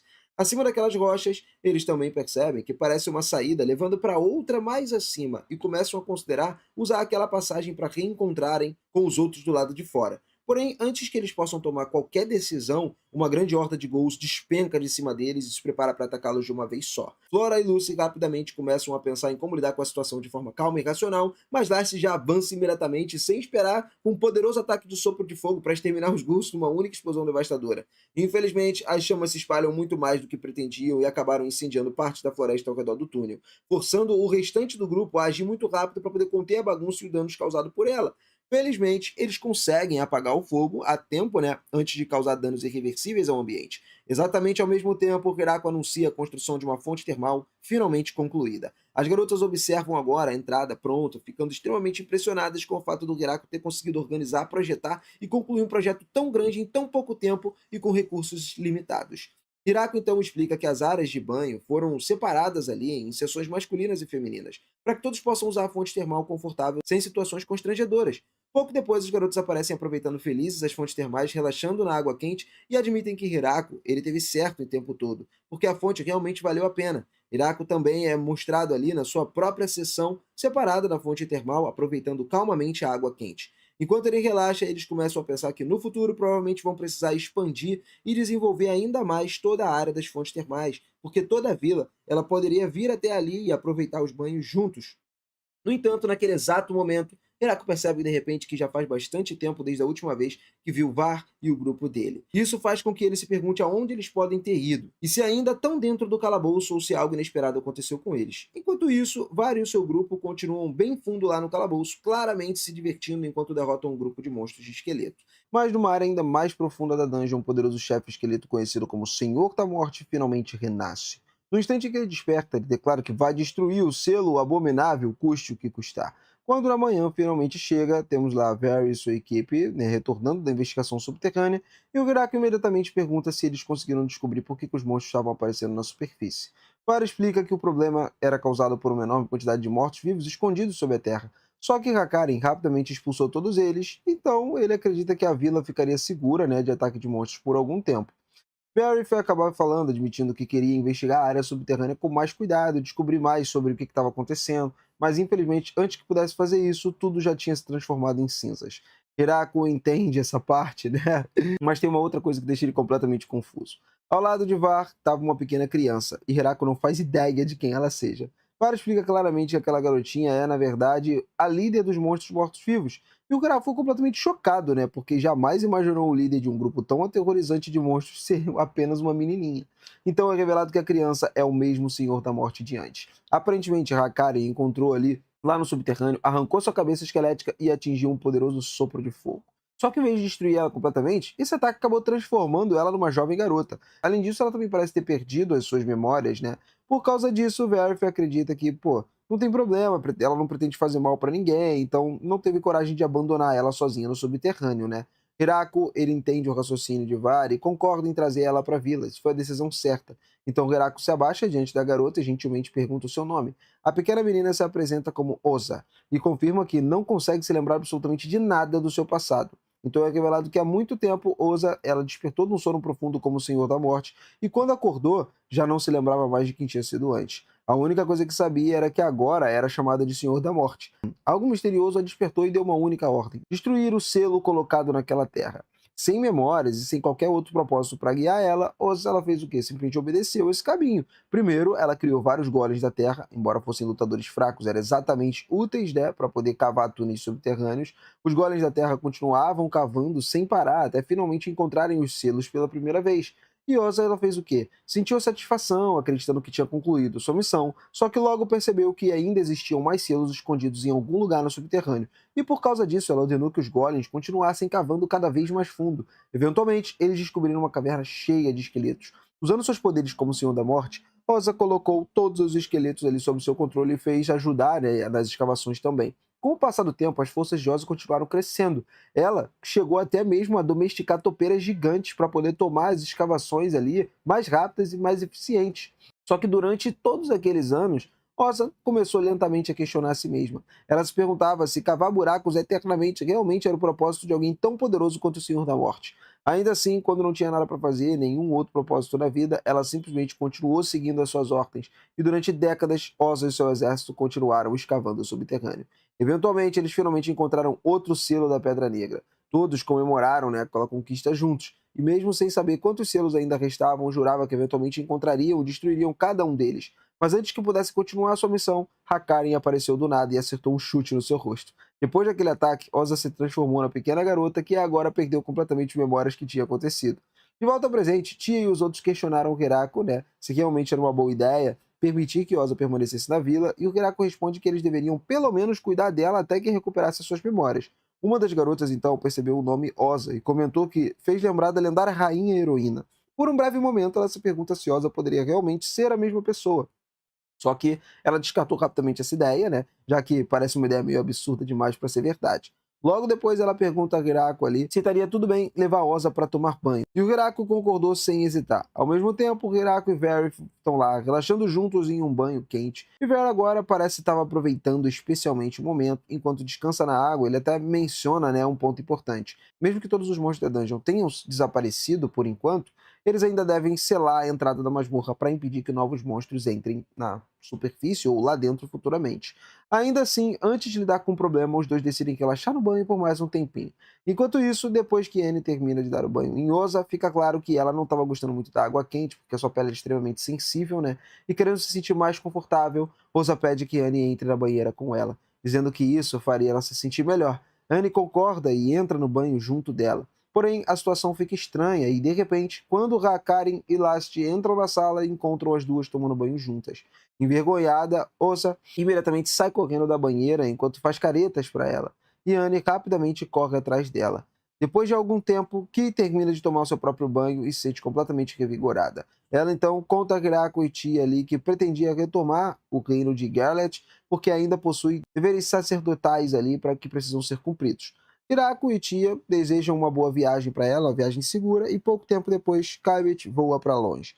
Com tudo resolvido por enquanto, o Hirako decide descer no subterrâneo para poder inspecionar enquanto o selo da pedra mágica mencionado anteriormente por Var. À primeira vista, a pedra não parecia nada incomum, porém quando observou ela com mais atenção, o Hirako começou a perceber uma estranha aura vazando da pedra. Sentindo que algo estava de errado, o Hirako pegou a ferramenta agrícola suprema e golpeou a aura roxa ali com ela. No instante que ele fez isso, a estranha aura imediatamente suprimida. Quando o Gerako explicou aos outros o que aconteceu, todos ficaram confusos, porque aparentemente era a única pessoa capaz de enxergar aquela aura estranha. E Hakarin chegou a considerar destruir completamente a Pedra Negra, mas rapidamente percebeu que se fizesse isso faria tudo desmoronar. Em vez de destruir toda a caverna, o Hirako ele transformou a poderosa ferramenta agrícola num cinzel e decidiu esculpir a pedra, né, numa estátua dos deuses. E ele acreditava que a essência divina dos deuses seria capaz de superar facilmente a energia sombria que tinha sido mantida ali vindo anteriormente. E depois de terminar a escultura, o Hirako sugeriu enterrar ela no subsolo para que ninguém consiga movê-la. No entanto, Varys discorda fortemente da ideia. Ele argumenta que, como uma estátua tão magnífica, ela merece ser vista, em vez dela ficar escondida debaixo da terra. Por causa da opinião de Var, eles decidem não enterrar a estátua, afinal de contas. Var até ajuda a criar mais estátuas para servirem como amuleto de proteção contra o mal, e várias delas acabam sendo colocadas acima do solo também. Var agradece ao Hirako por ouvir os conselhos e escolher não enterrar essas esculturas. Porém, Varys, ele também avisa Hirako que provavelmente existe muito mais segredos escondidos naqueles túneis subterrâneos do que eles imaginam. Depois de dizer isso, ele abre um portal anunciando que vai primeiro para as fontes termais, para poder se preparar para uma verdadeira expedição subterrânea mais tarde. Depois da partida de Var, Hirako percebe que Hakarin de repente sai voando sem dizer uma única palavra. Curioso, ele vira para Last e pergunta o que tem de errado. E Last acaba informando, pedindo desculpas ali silenciosamente por Hirako, né? Dizendo que se sente inútil e acredita que não foi muito da ajuda dele. E cara, o Hirako imediatamente discorda e lembra que ajudou a derrotar um grande número de monstros durante a batalha. Só que Last explica que, mesmo tendo ajudado a lutar contra os monstros, ainda se sente responsável por ter incendiado parte da floresta.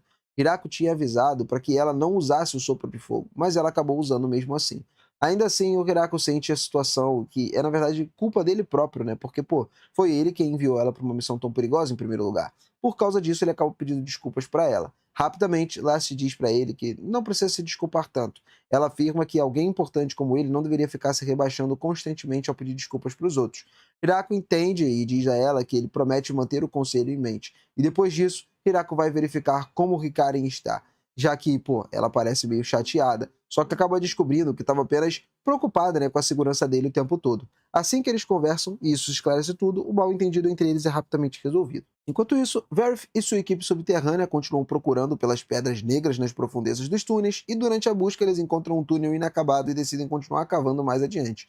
No final do dia, conseguem descobrir mais 3 pedras. Quando o grupo retorna à superfície, eles reclamam com o Hirako ali sobre o trabalho subterrâneo, que tem sido extremamente cansativo.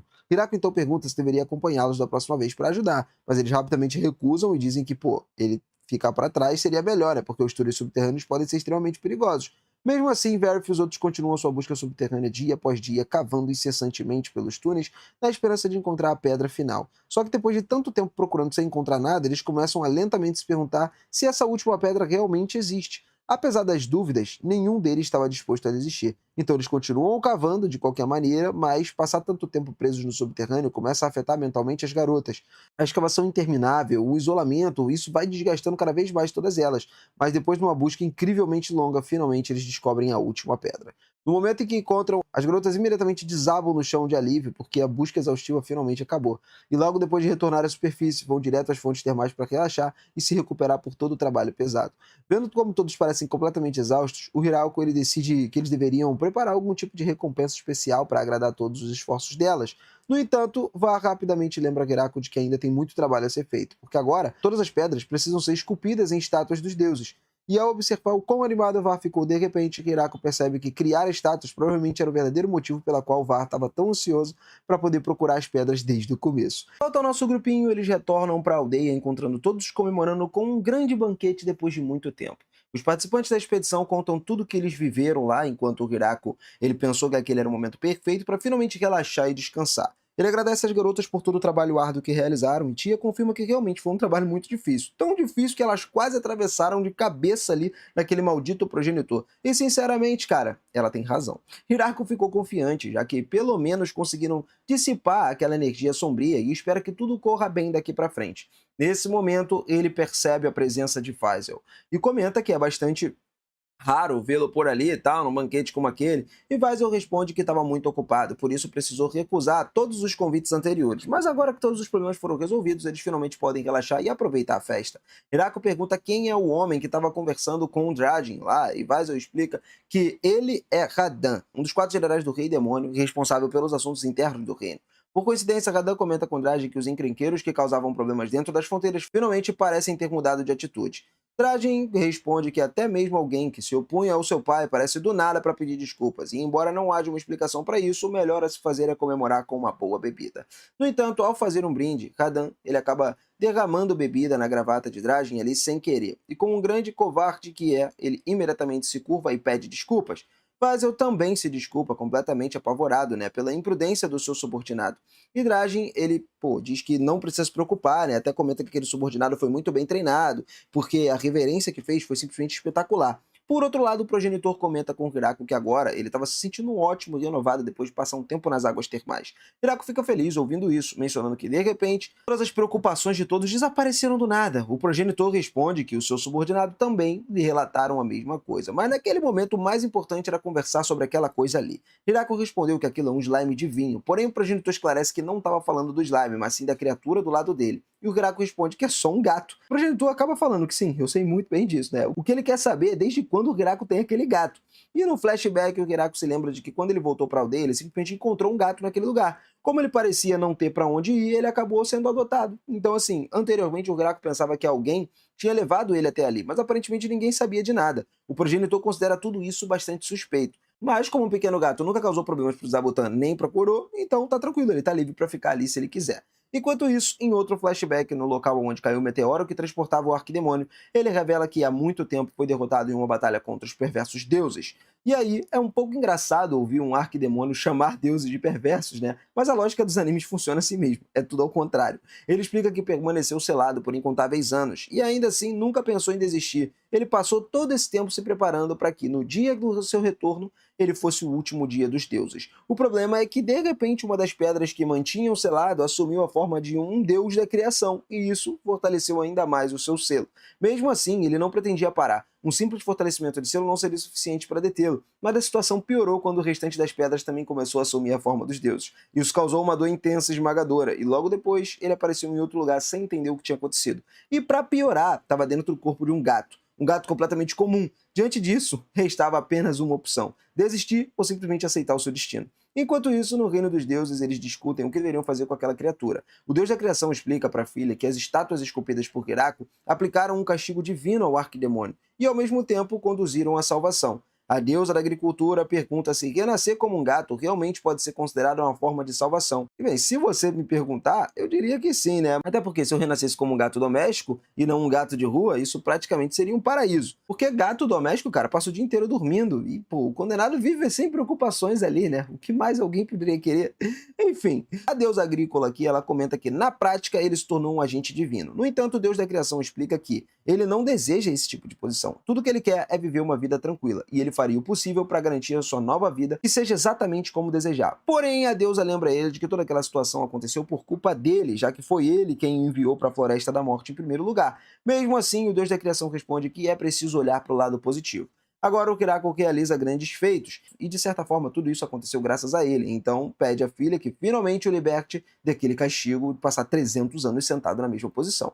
Depois de pensar um pouco, ela decide libertá-lo. O deus da criação se levanta cheio de entusiasmo, mas imediatamente sofre uma cãibra, o que, convenhamos, era completamente previsível. Enquanto se contorce de dor, a deusa da agricultura ali, ela comenta ao Hirako que é apenas um homem comum, mesmo assim é capaz de salvar até mesmo os deuses, Por isso, ela espera que o futuro lhe traga uma boa sorte. E também espera que Por refaça a estátua que esculpiu dela. Algum tempo depois, a pequena ursa estava importunando Anne, pedindo para que elas saiam ali para brincar.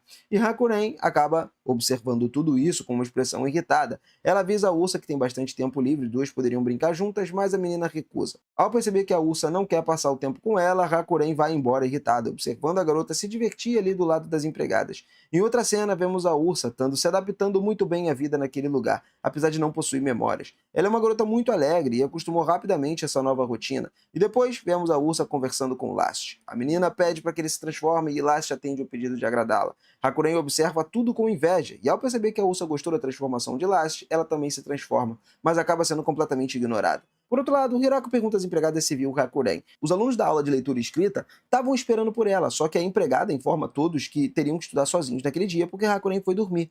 Hirako entendeu que o pobre Haku estava não conseguindo se aproximar de Ursa, mas as empregadas comentaram que na verdade é a Ursa quem acredita que não estão bem no final. Afinal de contas, depois da surra memorável, que recebeu, ficou gravada no seu DNA. O que mais ela poderia esperar? E o Hirako começou a pensar em alguma forma de se aproximar das duas, até que certo dia percebeu a pequena ursa sentada ali, tentando criar pequenos golems da terra. Ao se aproximar, ele viu que ela não estava conseguindo, e aí então decidiu ajudá-la trazendo um pouco de argila. Mas apesar disso tudo, não funcionou. De repente, Haku começou a fazer gestos que chamavam a atenção de Hirako, oferecendo-se para ajudar. Depois de uma pequena brincadeira de mímicas apenas para dizer que tinha uma ideia, ela mostrou à ursa uma das suas escamas. Depois de triturar ela, misturar ela na terra para deixá-la mais resistente, eles conseguiram fazer um pequeno golem e Ursa ficou de pé. Ursa, emocionada, agradeceu. A partir daquele momento, cara, as duas passaram a se dar muito bem, e agora vemos que aquele pequeno golem é extremamente forte.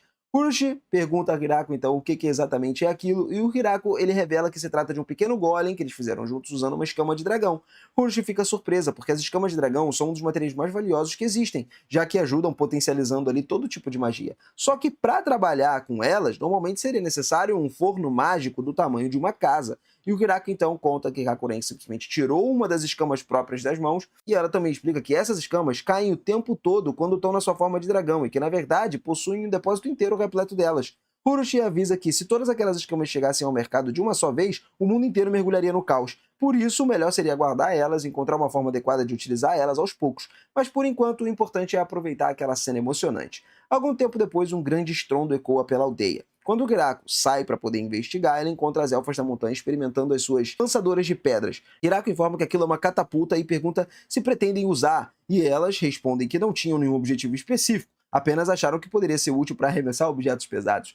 Depois de pensar um pouco, uma delas ainda comenta que, se aumentassem o tamanho da catapulta, poderiam utilizar ela como uma arma. A ideia parece excelente para as elfas, e elas dizem a Hirako que, caso elas decidam invadir algum lugar no futuro, fabricariam quantas catapultas fossem necessárias, e o Hirako responde imediatamente que não pretende fazer isso. Agora é explicado que desde que as elfas da montanha se juntaram à aldeia, muitas ferramentas novas passaram a ser desenvolvidas. As elfas elas estavam perguntando o que deveriam fazer com a catapulta, e o Hirako responde que podem usar ela para o que quiserem, desde que não seja para violência nem para lançar os moradores da aldeia. Mais tarde, na oficina das elfas, o Hirako ele pediu que fabricassem algo usando uma culinária como tampas de panelas. Segundo ele, cozinhar seria muito mais eficiente com uma tampa adequada. As garotas entenderam que ele desejava algo capaz de manter o calor dentro da panela e logo começaram o que seria uma série de experimentos baseados na tentativa e erro.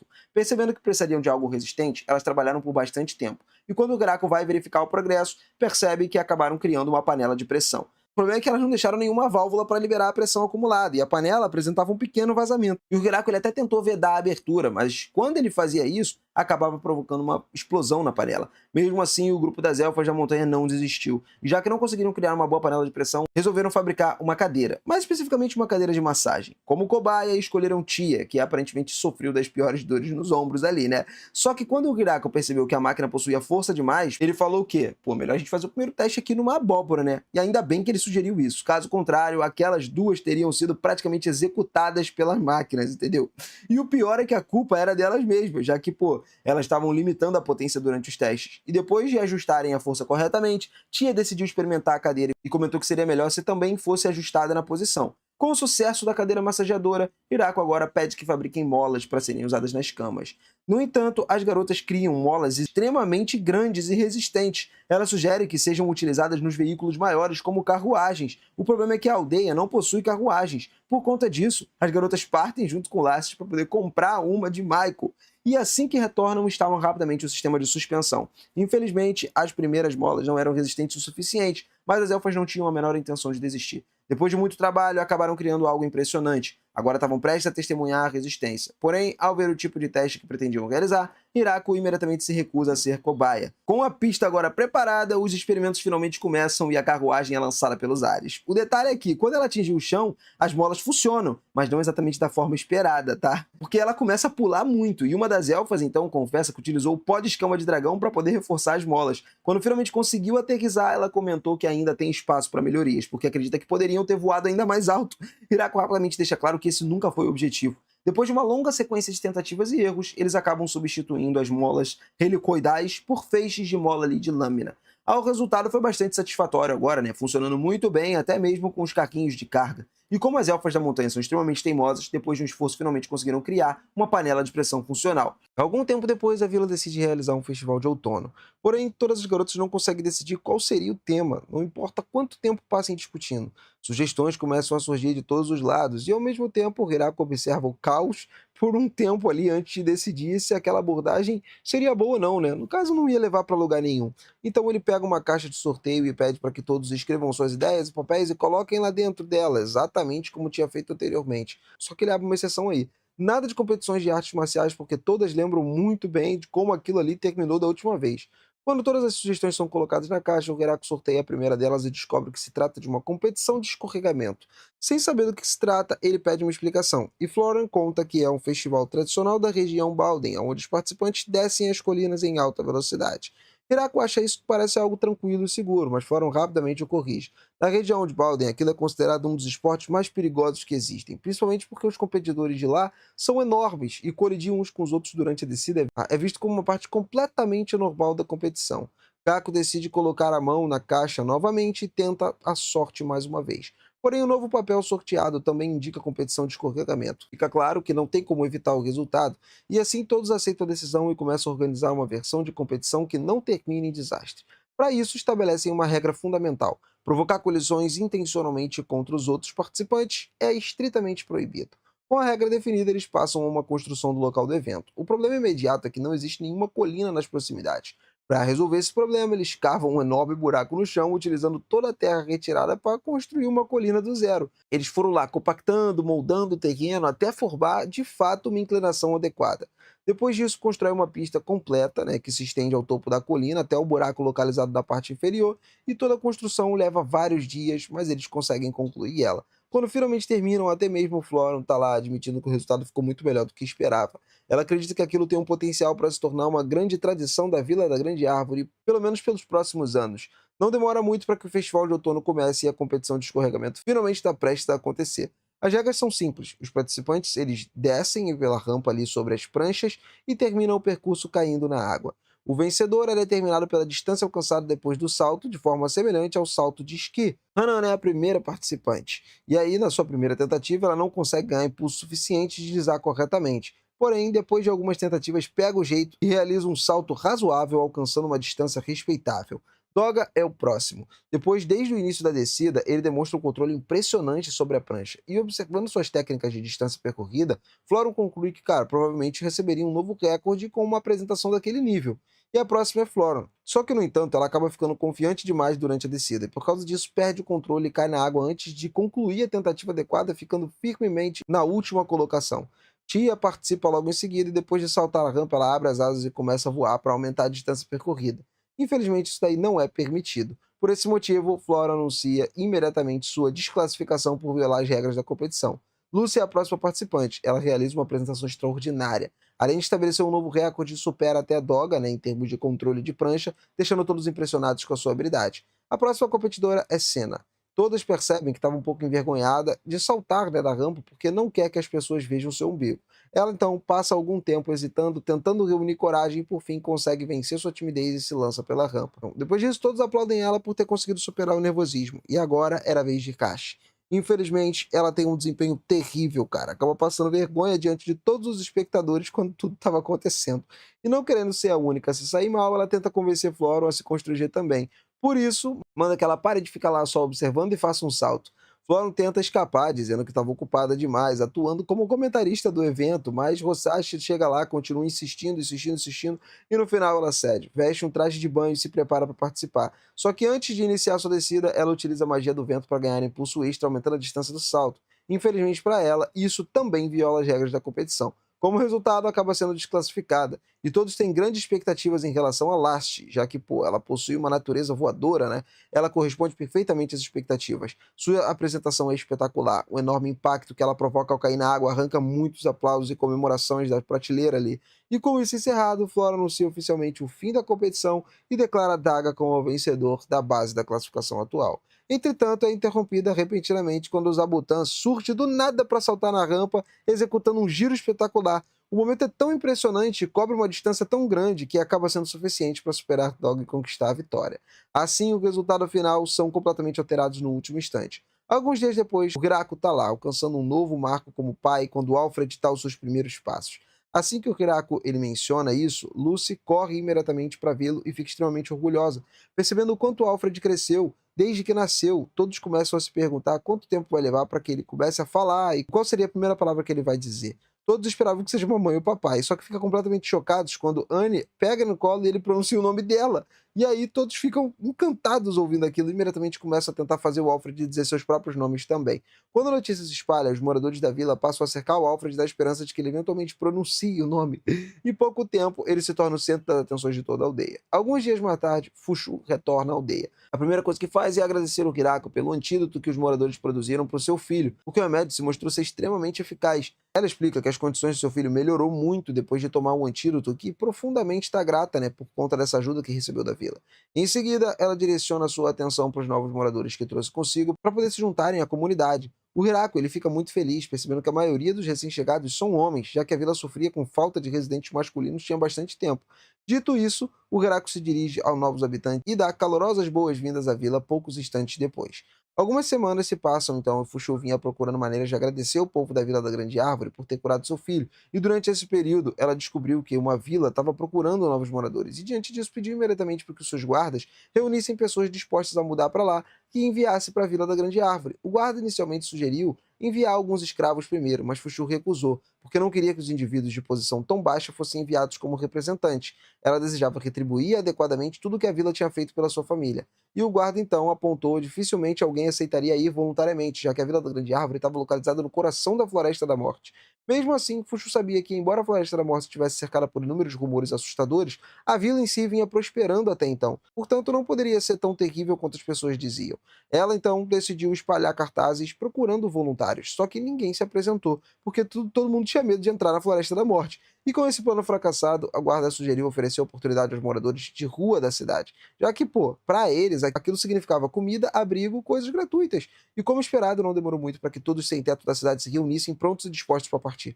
Puxou então, dedicou um pouco de tempo ali para educar eles, garantindo que fossem capazes de se comunicar e se relacionar adequadamente com os membros da Vila da Grande Árvore. Ela chegou até mesmo a retirar os títulos daqueles pertencentes às famílias nobres, apenas para evitar qualquer complicação quando chegassem no destino. E quando finalmente pergunta para onde estavam sendo enviados, Fushu apenas sorriu e disse que aquele lugar se tornaria sua nova terra natal. Ela não sabia como que reagiriam se descobrisse que o local era a Floresta da Morte, né? Mas de volta ao presente, os novos moradores ficaram extremamente impressionados e acharam difícil acreditar que poderiam viver ali gratuitamente. Pouco depois, Mamu chega ali informando os recém-chegados que seria responsável por cuidar deles. Ela diz para que eles se sintam em casa e não hesitem em pedir ajuda caso precisem de alguma coisa. Os novos moradores estavam começando a se adaptar à vila, né? Entretanto, mais tarde, Hirako descobre que eles não estavam acostumados com trabalhos pesados, como agricultura, outras atividades que exigem um grande esforço físico. Por isso, ele decide aproveitar suas habilidades de leitura e escrita, encarregando eles de copiar os livros e documentos importantes. Ele chega até mesmo a criar algumas prensas ali de impressão e permite que eles usem, né, para imprimir pela primeira vez. Depois de observá-los trabalhando como equipamento por algum tempo, percebe que a indústria da impressão pode realmente ter um futuro promissor dentro da vila. Hirako também descobre que muitos deles possuíam a capacidade de invocar espíritos, o que acaba tornando uma pequena tarefa doméstica ali muito mais práticas em toda a comunidade. Algum tempo depois, Hirako organiza um pequeno banquete para celebrar das boas-vindas ali aos novos moradores de maneira adequada, só que durante a festa ele descobre que os recém-chegados têm medo de Lee e dos outros elfos, justamente porque eles acreditam que os elfos são devoradores de pessoas. Lee rapidamente esclarece o mal-entendido, explicando que isso não passa de um mito. Ela acredita que provavelmente estavam confundindo os elfos com uma raça que considera inferior à sua. Em seguida, para demonstrar o quão capazes os elfos são, ela exibe a sua velocidade extraordinária. Infelizmente, essa demonstração acaba deixando os novos moradores ainda mais assustados do que antes. Apesar disso, todos passam o restante da noite conhecendo melhor ali os recém-chegados enquanto desfrutam do banquete juntos. Mas o que ninguém sabe é que um pequeno castelo está flutuando bem em cima da vila. E dentro desse castelo misterioso, uma figura estranha observa cada movimento deles do alto, com um leve sorriso estampado no rosto. No dia seguinte, Akirako e Lucy notam algo flutuando bem acima da vila da Grande Árvore. Quando olham mais de perto, percebem que se trata de um castelo gigante vagando pelos céus. Tia e os outros anjos passam ali bastante tempo observando uma distância segura, né, tentando descobrir exatamente o que ele é, e depois de observá-lo cuidadosamente descobrem que o castelo é na verdade um enorme conjunto de rochas flutuantes se movendo no ar num ritmo lento, porém constante. Mesmo depois dessa descoberta, eles decidem não se aproximar mais, porque ainda não fazem ideia do quão perigoso aquilo pode ser ou se existe alguém vivendo lá dentro. Hirako acha isso um pouco decepcionante, porque ele adoraria voar até lá e explorar o castelo pessoalmente. Ainda assim, concorda que só poderiam fazer isso depois de terem certeza de que não representava uma ameaça. Mais tarde, naquele mesmo dia, um holograma gigante surge do nada dentro do centro da vila ali e todos se reúnem rapidamente para ver o que estava acontecendo. O dono do castelo flutuante se apresenta como o Grande Kazudan e declara orgulhosamente que ele veio conquistar a Vila da Grande Árvore e se tornar o seu novo governante. A maneira como ele fala deixa evidente que ele estava tentando intimidar todo mundo, e o Hirako e os demais imediatamente veem ele como uma possível ameaça para a vila. Sem querer correr riscos, Hirako decide agir primeiro. Ele usa a ferramenta agrícola toda poderosa para poder invocar uma lança gigante e arremessar contra a parte inferior do castelo flutuante. Porém, acontece um problema. A mira dele sai um pouco do alvo e o ataque acaba não atingindo exatamente o local desejado. Hirako se prepara calmamente para criar outra lança e ataca de novo. Mas antes que ele possa arremessá-la, Kazudan perde toda a confiança que ele tinha, começa a implorar desesperadamente para que o Hirako pare de destruir o seu castelo, porque aquele é o seu lar, né? E o Hirako, ele imediatamente exige uma explicação, querendo saber sobre o que exatamente está acontecendo. Kazudan, ele então revela rapidamente que a fortaleza flutuante é chamada de Castelo do Sol. E há muito tempo, durante uma grande guerra entre os humanos e demônios, o castelo pertencia aos semideuses e servia como uma das suas fortalezas. Segundo o Hakuzan, cara, depois do fim da guerra, o seu povo expulsou os semideuses do castelo e tomou posse dele, e desde então ele e o seu povo vivem ali pacificamente. O Hirako, sinceramente, não se interessa muito pela história do castelo. O que realmente quer saber é por que o Castelo do Sol estava vindo diretamente na direção da sua vila. E o Kazudan explica que ele estava ali tentando invadi-los de uma forma legal, né? Brincadeira, ele estava falando que não queria invadir de forma nenhuma. O castelo começou a se mover sozinho do nada, e não importa o que ele tentasse fazer, era incapaz de pará-lo ou mudar a sua direção. Ele simplesmente continuou flutuando sozinho rumo à Vila da Grande Árvore. E agora que todos percebem que o Kazuda não estava tentando atacá-los, decidem investigar a situação com mais cuidado em vez de destruir o castelo imediatamente. Durante a investigação, eles descobrem que o Castelo do Sol ele foi infestado por monstros. Se simplesmente derrubassem o Castelo dos Céus, cara, todos aqueles monstros escapariam de uma só vez e inundariam a região embaixo deles, criando um desastre ainda maior para a vila. Lucy sugere uma solução mais segura, talvez seja entrar no castelo e resolver o problema pela raiz. Hirako, porém, não estava convencido, porque ele acreditava que entrar num lugar desconhecido cheio de monstros era perigoso demais. Nesse momento, Tia apresenta outra ideia.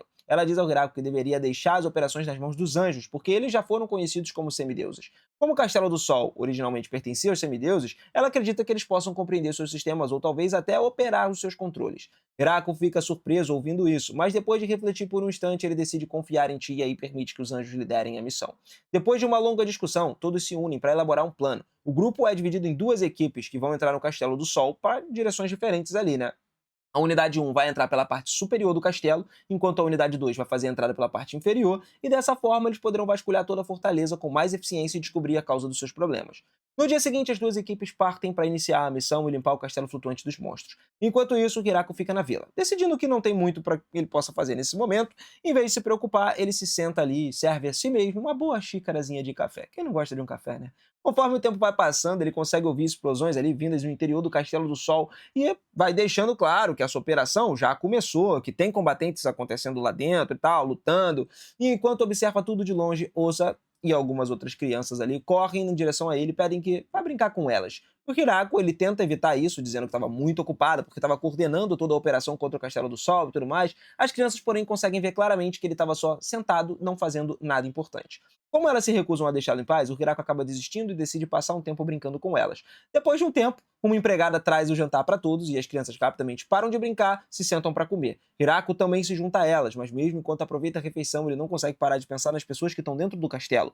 A missão já estava durando bastante tempo e ele começa a se perguntar por que estava demorando tanto. Mais tarde, naquela noite, as duas unidades de expedição voltam à vila para um breve pausa. Para surpresa do Hirako, elas trazem o verdadeiro Kazudan com elas. No momento em que vê Hirako, o Kazudan cai de joelhos e começa a implorar por perdão. No entanto, o Hirako apenas pede para que ele se levante, dizendo que, pô, eles já conversaram sobre tudo, não tem motivo para eles continuarem se desculpando do nada ali e tudo mais. E o Hirako espera que os membros das equipes de expedição retornassem exaustos, famintos. Por isso, antes da sua volta, ele preparou uma grande refeição para todo mundo. O Kazudan se junta a eles com muito entusiasmo e começa a devorar a comida. E depois de apenas algumas mordidas, ele fica completamente impressionado com o sabor. Ele explica que desde que começou a viver no Castelo do Sol, praticamente tudo o que comeu foram batatas de masmorra.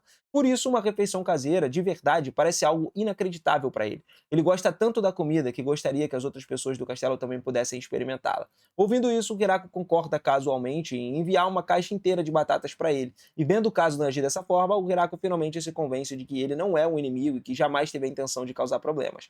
No dia seguinte, as duas equipes de expedição partem novamente para continuar explorando o Castelo do Sol. Hirako imagina que eles provavelmente vão voltar com tanta fome quanto antes, por isso decide preparar algo doce para eles dessa vez. Depois de terminar a cozinha, ele sai para o lado de fora, onde Bezel aparece de repente. Já que ele está ali, Hirako pede que experimente uma nova receita de geleia na qual ele vem trabalhando. Bezel prova a geleia e imediatamente diz que estava deliciosa, e depois de conversar por algum tempo, o Hirako pergunta ali a Bezel, né, se o Castelo do Sol pertence ao exército demoníaco, e rapidamente ele responde que não. Na verdade, ele explica que as pessoas que vivem no castelo estão mais próximas de serem inimigas do que aliadas dos demônios. Com a conversa encerrada, Bezel enche o pote de geleia, levando consigo, né, satisfeito, retornando para casa. E pouco tempo depois, Hirako recebe um sinal de Hakarin e de Last. Assim que ele entende, né, o que elas estavam tentando comunicar e tal, ele pega a ferramenta agrícola toda poderosa, transformando ela numa lança e arremessa contra o castelo flutuante. Aí as coisas começam a mudar, porque olha só, o impacto é tão poderoso que destrói completamente as rochas que cercavam a parte inferior do castelo. Algum tempo depois, Hakarin desce até a vila, informando a Hirako que ele estava quase terminando de limpar o castelo, e ela diz que todos pediram para que ele levasse ali até lá e que pudesse também vê-lo pessoalmente. Hakarin carrega Hirako pelos céus em direção ao Castelo do Sol, e ele não conseguia esconder sua empolgação. O que o surpreende ainda mais é que o ar parece completamente diferente quando alcançam as nuvens. Eles começam a pensar que algum tipo de magia deve estar controlando a atmosfera ao redor do castelo para mantê-lo flutuando. E quando o Hirako finalmente chega, a primeira coisa que ele nota é um grupo de demônios exatamente como Kazudan tinha mencionado anteriormente.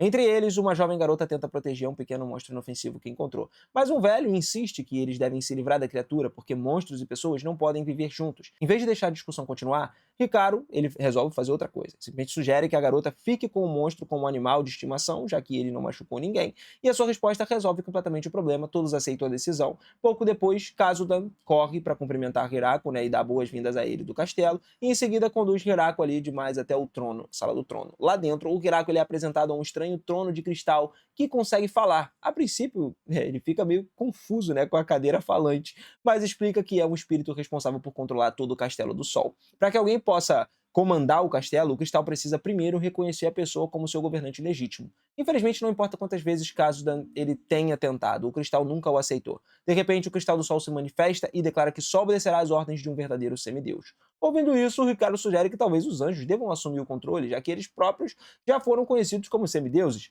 No começo, o cristal fica um pouco confuso, porque os anjos parecem diferentes do que ele esperava, porque depois de observá-los mais de perto, eles finalmente reconhecem e confirmam que eles realmente são semideuses. Os anjos, entretanto, odeiam completamente ser chamados com esse antigo título, e no instante que o cristal chama assim, eles imediatamente socam para corrigir sua atitude. Depois de receber aquele golpe, o cristal muda completamente a forma de falar, percebendo quão assustadores os anjos são, ele rapidamente conclui que permitirá que Kazudan se torne o governante é a opção mais segura para ele, então já que deixa qualquer um dos anjos assumir o comando, seria perigoso demais. Durante a conversa, Hikaru, ele também descobre que o castelo flutuante ele veio até a Vila da Grande Árvore, e aparentemente isso aconteceu por causa do antigo pacto feito há muito tempo, quando a Donzela Dragão estava reunindo o poder mágico para os dragões. Depois de tudo o que aconteceu, porém, o Cristal do Sol decide que estava perfeitamente disposto a ignorar aquele acordo ancestral e simplesmente abandoná-lo. Hirako ficou muito feliz ouvindo isso, porque significa que o Castelo do Sol não ficaria mais pairando sobre a vila. Agora que todo o problema foi resolvido, Hirako e os demais aproveitam para explorar o castelo adequadamente. Enquanto observam o local, Hirako descobre que os demônios vivem numa seção isolada da fortaleza e que as suas condições severas de vida deixaram muitos deles magros e desabilitados. Sentindo pena deles, ele pede para Last e Hakarin para levarem bastante comida para o castelo no dia seguinte. Durante a exploração, Hikaru também descobre que existe outra raça de demônios conhecida como demônios dos sonhos. Esses demônios sobrevivem se alimentando do amor presente nos sonhos dos outros demônios. Hirako, ele rapidamente percebe a maneira como alguns deles estavam lá, olhando para ele e tudo mais. Só que, antes que eles pudessem falar muito sobre isso, cara, ele viu Lucy ficando claramente com ciúmes, decidindo que era melhor se tornar uma situação ainda mais constrangedora, ele opta por abandonar o assunto completamente. Enquanto continua o seu passeio no castelo, o Hirako, ele começa a se perguntar como que uma estrutura tão grande consegue flutuar no ar. Ele imagina que deve existir algum mecanismo, uma coisa enorme sustentando tudo por baixo, mas Hakarin conta a ele que já inspecionaram o castelo inteiro e não encontraram nada parecido. Pouco depois, o Hirako, ele encontra um vaso de aparência estranha colocado sozinho num canto. O objeto, ele parece tão incomum que chega a suspeitar que possa ser um monstro disfarçado. Curioso, ele pega, vira de cabeça para baixo, e no instante que ele faz isso, uma passagem secreta se abre, revelando uma sala escondida que parece uma espécie de biblioteca. Todos entram, começam a examinar os livros ali, mas rapidamente percebem que a coleção era muito decepcionante. Enquanto procuram mais cuidadosamente pelo local, o Hirako, ele encontra outra porta secreta que leva até a praça frontal do castelo. Isso apenas aumenta a curiosidade sobre o mistério, sobre aquele misterioso vaso, e dessa vez, em vez de virá-lo, ele gira para o lado. No mesmo instante, o chão sob seus pés começa a descer lentamente com o elevador. Eventualmente, eles chegam ao nível subterrâneo oculto, aonde eles são recebidos por uma mulher misteriosa. A primeira coisa que ela diz é que não tem problema, eles chegaram aos 10 anos antes do previsto pela profecia. E, cara, ela se apresenta como Belle, explica que é assistente-chefe do Castelo do Sol e a verdadeira responsável por administrar todas as suas operações. O Hirako ficou confuso, porque o cristal falante no andar de cima tinha afirmado que ele era o próprio Castelo do Sol. E Belle confirma que o cristal estava conectado ao castelo, mas explica que ele é apenas um administrador substituto, enquanto ela é quem realmente está no comando. Em seguida, ela conta que esperou todo esse tempo para poder cumprir a antiga profecia, e para isso apresenta a Hirako uma arma lendária conhecida como Espada do Sol. Belle chama Hirako de herói da profecia e diz que é o único ponto fraco do Rei Demônio, é uma escama localizada nas suas costas. E segundo ela, cara, ele deveria usar a Espada do Sol para atingir esse ponto fraco e derrotar o Rei Demônio de uma vez por todas. O Hirako rapidamente tenta explicar que ela se confundiu com outra pessoa, né? Mas Belle ignora aquilo ali continuamente e tudo que ele estava dizendo, ela, mano, cagou e andou. Ela simplesmente faz a espada flutuar até ele, insiste que o herói estava destinado a chegar ali e como está diante dela, então ele só pode ser o herói. O Hirako mais uma vez afirma que ele não tem absolutamente nenhuma intenção de lutar ou matar o Rei Demônio, especialmente porque o Rei Demônio é na verdade seu amigo. Belle, no entanto, estava tão cansada de discutir que ela diz que ele pode fazer o que quiser depois, mas que pelo menos aceite a espada, porque passou mais de 1000 anos esperando a chegada do herói e está exausta. No final, o Hirako acaba aceitando isso daí. No momento em que ele recebe, Belle solta um enorme suspiro de alívio, porque a tarefa foi obrigada ali a cumprir, né, durante mais de 1000 anos ali, finalmente ela conseguiu chegar ao fim e agora estava livre da sua responsabilidade. Quanto ao Hirako, ele não tem o menor desejo de manter uma arma criada especificamente para matar um dos seus amigos, e sem hesitar, ele usa o seu poder para transformar a Espada do Sol numa terra comum. Ele espera a Belle ficar furiosa e vê-lo destruir uma arma tão lendária, mas para sua surpresa, ela não se importa nem um pouco. Ela odiava, tá? Presa naquela responsabilidade, né, por tantos séculos. Agora que tudo finalmente acabou, ela tá simplesmente feliz por estar livre. E assim a gente finaliza o episódio 11 aqui do canal, cara. Então se inscreve e ativa o sininho pra você não perder os próximos episódios por aqui. Estamos finalizando essa segunda temporada da melhor forma possível. Eu vou ficando por aqui, galera. Aquele forte abraço e eu vejo vocês na próxima. Valeu!